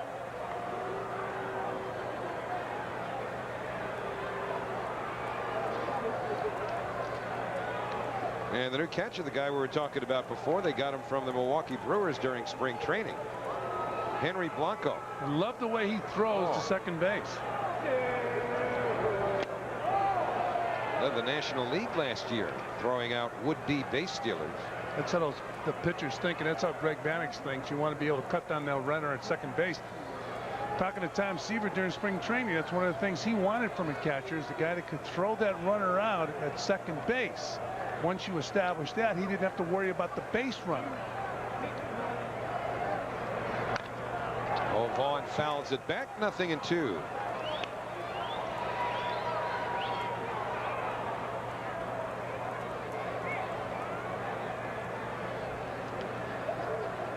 One for 4 tonight for Mo Vaughn. I was saying before the game, and I know this has been written too, but you almost had to see the look in his eyes to understand just how drastic a difference Mo feels there is between the fans on the East Coast and those on the West Coast. Fouled away, or no? He did not foul it. And so Baco applies the tag for the 3rd out. I mean, he was saying that, you know, to him it's exciting to see the swarm of media in the room here. 4th game of the year. There's that breaking ball, and it gets small. Mo swings right over the top of the ball that bounces in the dirt. Yeah, there's certainly a difference. Playing in New York it was like playing no place else. Piazza doubled, came around to score, also walked twice and scored on those occasions. From the clubhouse early, and you'll see the media from New York well represented at 4, 3 o'clock. Guys are upstairs doing their early stories. Think about some of the great baseball cities in this country. St. Louis, for example. We got 1 beat writer that travels with a team. Right. But it's certainly a dimension that players, before they sign in New York, take into consideration. Piazza behind in the count, 0-1.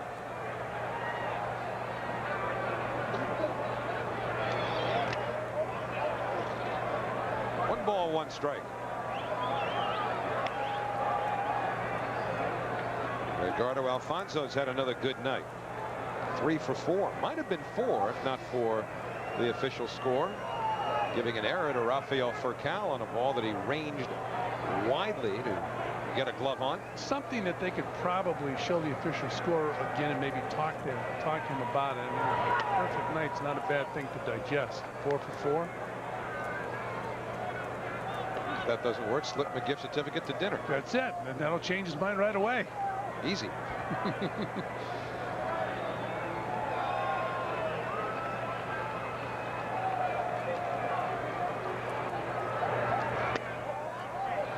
Three and 1. Should mention that is purely in jest. I do not know of 1 case, at least that's ever been stay with it. I like uncovered. I like the way you present an official score. It's okay. Being bought. So nothing is handed to an official score that we know about. Full count. I have seen some funny things happen where an official score would give a guy rule against a particular player. You see some funny looking gestures being directed to the press box. Then some arguments in the clubhouse after the game.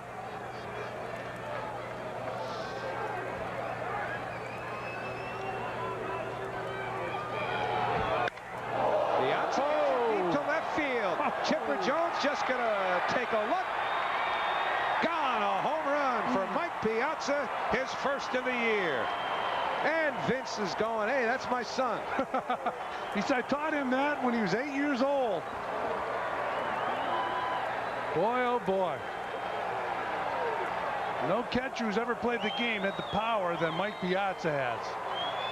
And the ability to hit for average and drive in consistently 100 runs. Well, Bobby Valentine is seeing it all tonight from his team.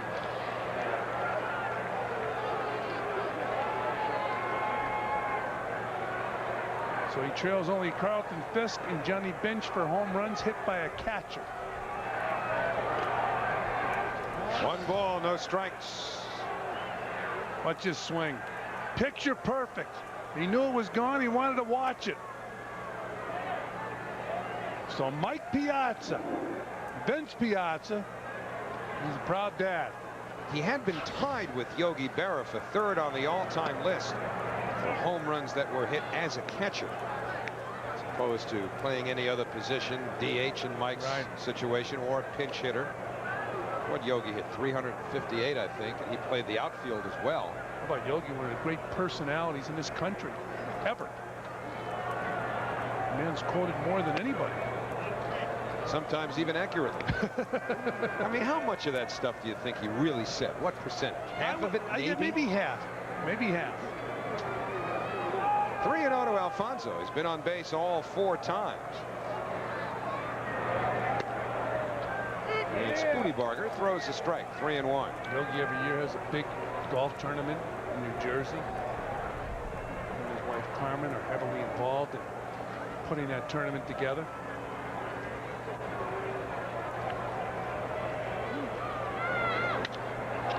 In the air to right. Gary Sheffield near the line. And that retires the side, but not before Mike Piazza checks into this 2002 season officially in the home run department. His first of the year, and had plenty of hang time. And as we head to the last of the night, 9-3 New York.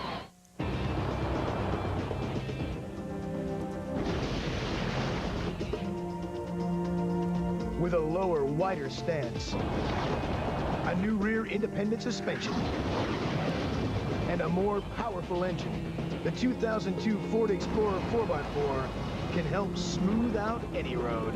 Now lease the best-selling Explorer 4x4 for just $378 a month with only $378 due at signing. Visit your Tri-State Quality Ford store.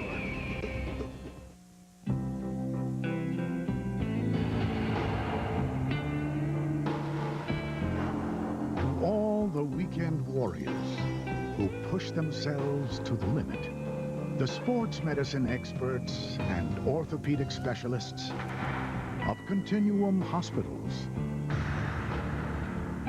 are thankfully here to help.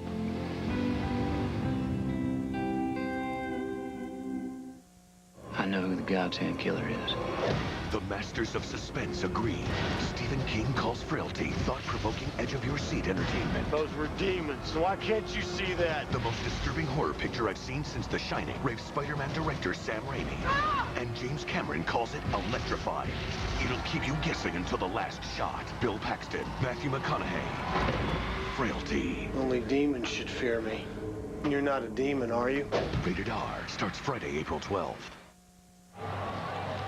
Last of the 9th inning at Turner Field. The Mets fell behind 2-0 in the first, but have busted back with a 9-3 lead, and Mark Johnson takes over at first base. So the big guy in the lineup, Mark Johnson out of Dartmouth College. So as Howie mentioned, a couple Ivy Leaguers. Although the Ivy Leagues are now, the Ivy League is putting some players in professional sports. Mark Johnson, just another one. Mike Rimlinger here with the Braves has also played for Dartmouth. Well, let's take a look at our Dodge drive of the game. And who hit it? The right fielder with the New York Mets, Jeromy Burnitz. Bang! Burnitz, home run over the right field fence. And that was a lot of breathing room after that ball sailed over the right field wall. A 3-run dinger gave the Mets 5-run lead. That's our Dodge drive of the game. So home runs for Jeromy Burnitz now in 2 of the 4 games the Mets have played. And Mark DeRosa to start the 9th inning for Atlanta, with the Mets up by 6. It's on the outside corner, a fastball from Guthrie, 0-1. Guthrie, the 3rd Met pitcher. Weathers worked an inning and a 3rd in relief of the starter Pedro Astacio, who is the pitcher of record on the long side. 1-1. Guthrie has been around. Came up with Minnesota in 1989, went to the Dodgers, the Red Sox, the Cubs, the Devil Rays, the Blue Jays, and pitched last year in Oakland. Nice changeup, 1-2.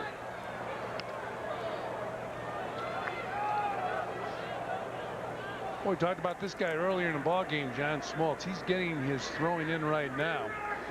He's been their stopper for a little while. Last season, came back from arm surgery and became a stopper for the Braves.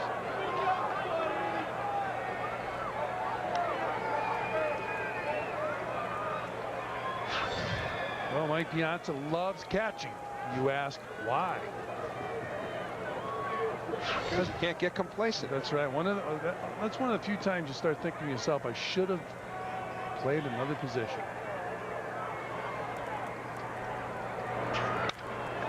Towards the hole. Ordonez can't come up with it. And DeRosa's aboard. Well, how many times have we seen Ray Ordonez make that play, go over, slide, catch the ball, come up throwing? Here he came up empty. Looks like there was when he went down, it looked like something caught in that dirt, or the dirt gave, and maybe there was a bounce, but he wasn't able to come up with it. Most of the time, Ray catches that ball. That looked like an uncomfortable slide for Ordonez. He hurt himself? It scored a base hit. And Julio Franco will be the pinch hitter now. Julio Franco is batting for Spoonie Barger. Well, the Braves went to the Mexican League to get Julio Franco. He's been a good, solid major league player. His career was pretty much over. He played in the Mexican League, and the Braves needed some offense, and they went and signed him. So he made the club again this year. On the outside corner, 0-2. Played for Bobby Valentine with the Texas Rangers. And he played for Bobby Valentine in Japan. And Bobby managed the Chibalati Marines. So when they had that meeting today with the pitchers going over the Braves, I'm sure Bobby Valentine said, this is how you pitch it. But he still has that real unorthodox stance, doesn't he? On the ground, Ordonez to Alomar. Back on to first, double play. Well, ball's hit hard enough for Ordonez. So all he had to do was catch it and get it to second base. Once he gets to the second base, you can see how slow Alomar released it, because he knew Franco doesn't run well anymore. Watch Alomar, plenty of time. So the Braves down to their last out. And it's Andruw Jones who hit the home run in the first inning that gave the Braves a 2-0 lead. And it did not last long at all. Upstairs, ball one. That started last season in Atlanta. They won opening day in 10 innings, won 2 out of 3 the first series. And the Braves came to New York the next week, and the Mets won 2 out of 3 at Shea. Chopped foul, 1-1. For all the talk about a statement having been made the first week last year, the Braves still went on to win the National League East. Bobby Valentine's Mets, even with that strong finish, still had to settle for third.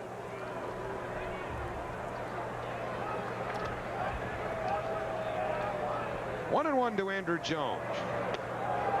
And now the Braves down to their last strike. Braves will be at Shea for 3 games beginning on Monday, April 15th.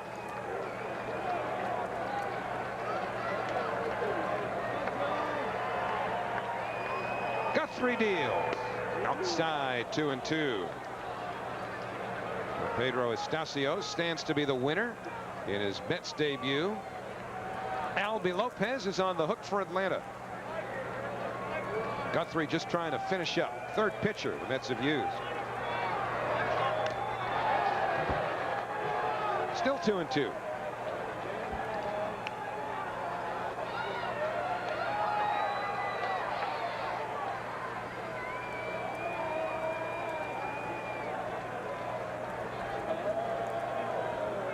Now Leiter will pitch Sunday after a night game tomorrow. Jeff D'Amico will face Tom Glavine tomorrow night. Full count. Once again, the game tomorrow night, as well as on Sunday, will be on the WB 11. Yeah, Bobby Cox was raving about Tom Glavine tonight.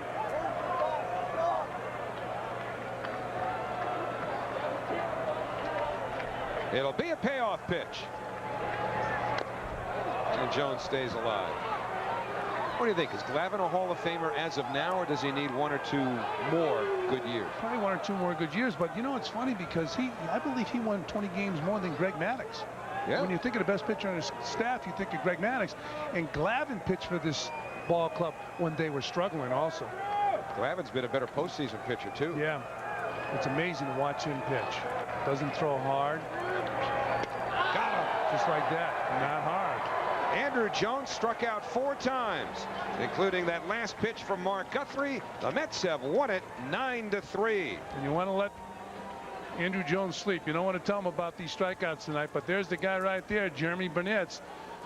Big blow in his game, a home run, a 3-run home run. And Mark Guthrie congratulated by Mike Piazza. Piazza with a home run in his game, so he's ready to hammer. Mets played some good baseball tonight. And when you think of the way the ball game started with Andruw Jones hitting a home run, it looked bleak for Pedro Astacio, but Astacio stepped up and came right back, pitched well enough to get our Dreyfus Player of the Game. Here's the home run, bang! Andruw Jones, you saw the reaction by Pedro Astacio. He didn't let it bother him. He came back and he got 1, 2. That's Andruw Jones again. And 3. So after the 2-run homer, he said, you know what about payback? Here it comes. That's our Dreyfus Play of the Game.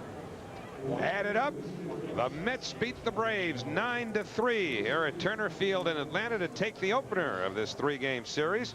Guess we can call off the panic mongers back in New York. They've gotten back to 500. Mets have now split their first 4 games this season. Up next, after the 2 games here in Atlanta on Tuesday, the Mets will be in Chicago to begin a series with the Cubs. That'll be on MSG.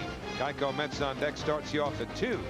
Coming up tonight, make sure to join the boys, Kurt Menefee and John Giannone at 12:30 in the a.m. for the all-new MSG Sports Desk. That's right after the Knicks game. And for more on the Mets and all the other baseball and sports news, hit the web at msgnetwork.com. Coming up next, the Just for Men post-game show. On a night when Pedro Astacio made his Mets debut, was rocked early by Andruw Jones. And that was pretty much all the damage the Braves would do. Because even after Andruw made it 2-0 in the first inning, the Mets went to work against Lopez in his Atlanta debut. And by the time they were through with Lopez, he had lasted only 4 innings, giving up 8 hits and 5 runs. And oh yeah, the Mets flashed that middle of the infield defense that you figure to see a lot, just as Burnitz flexed his muscles, as you'll see so often. And so the final score here at Turner Field in Atlanta, the Mets 9, the Braves 3. We'll be back with our post-game activity right after these messages.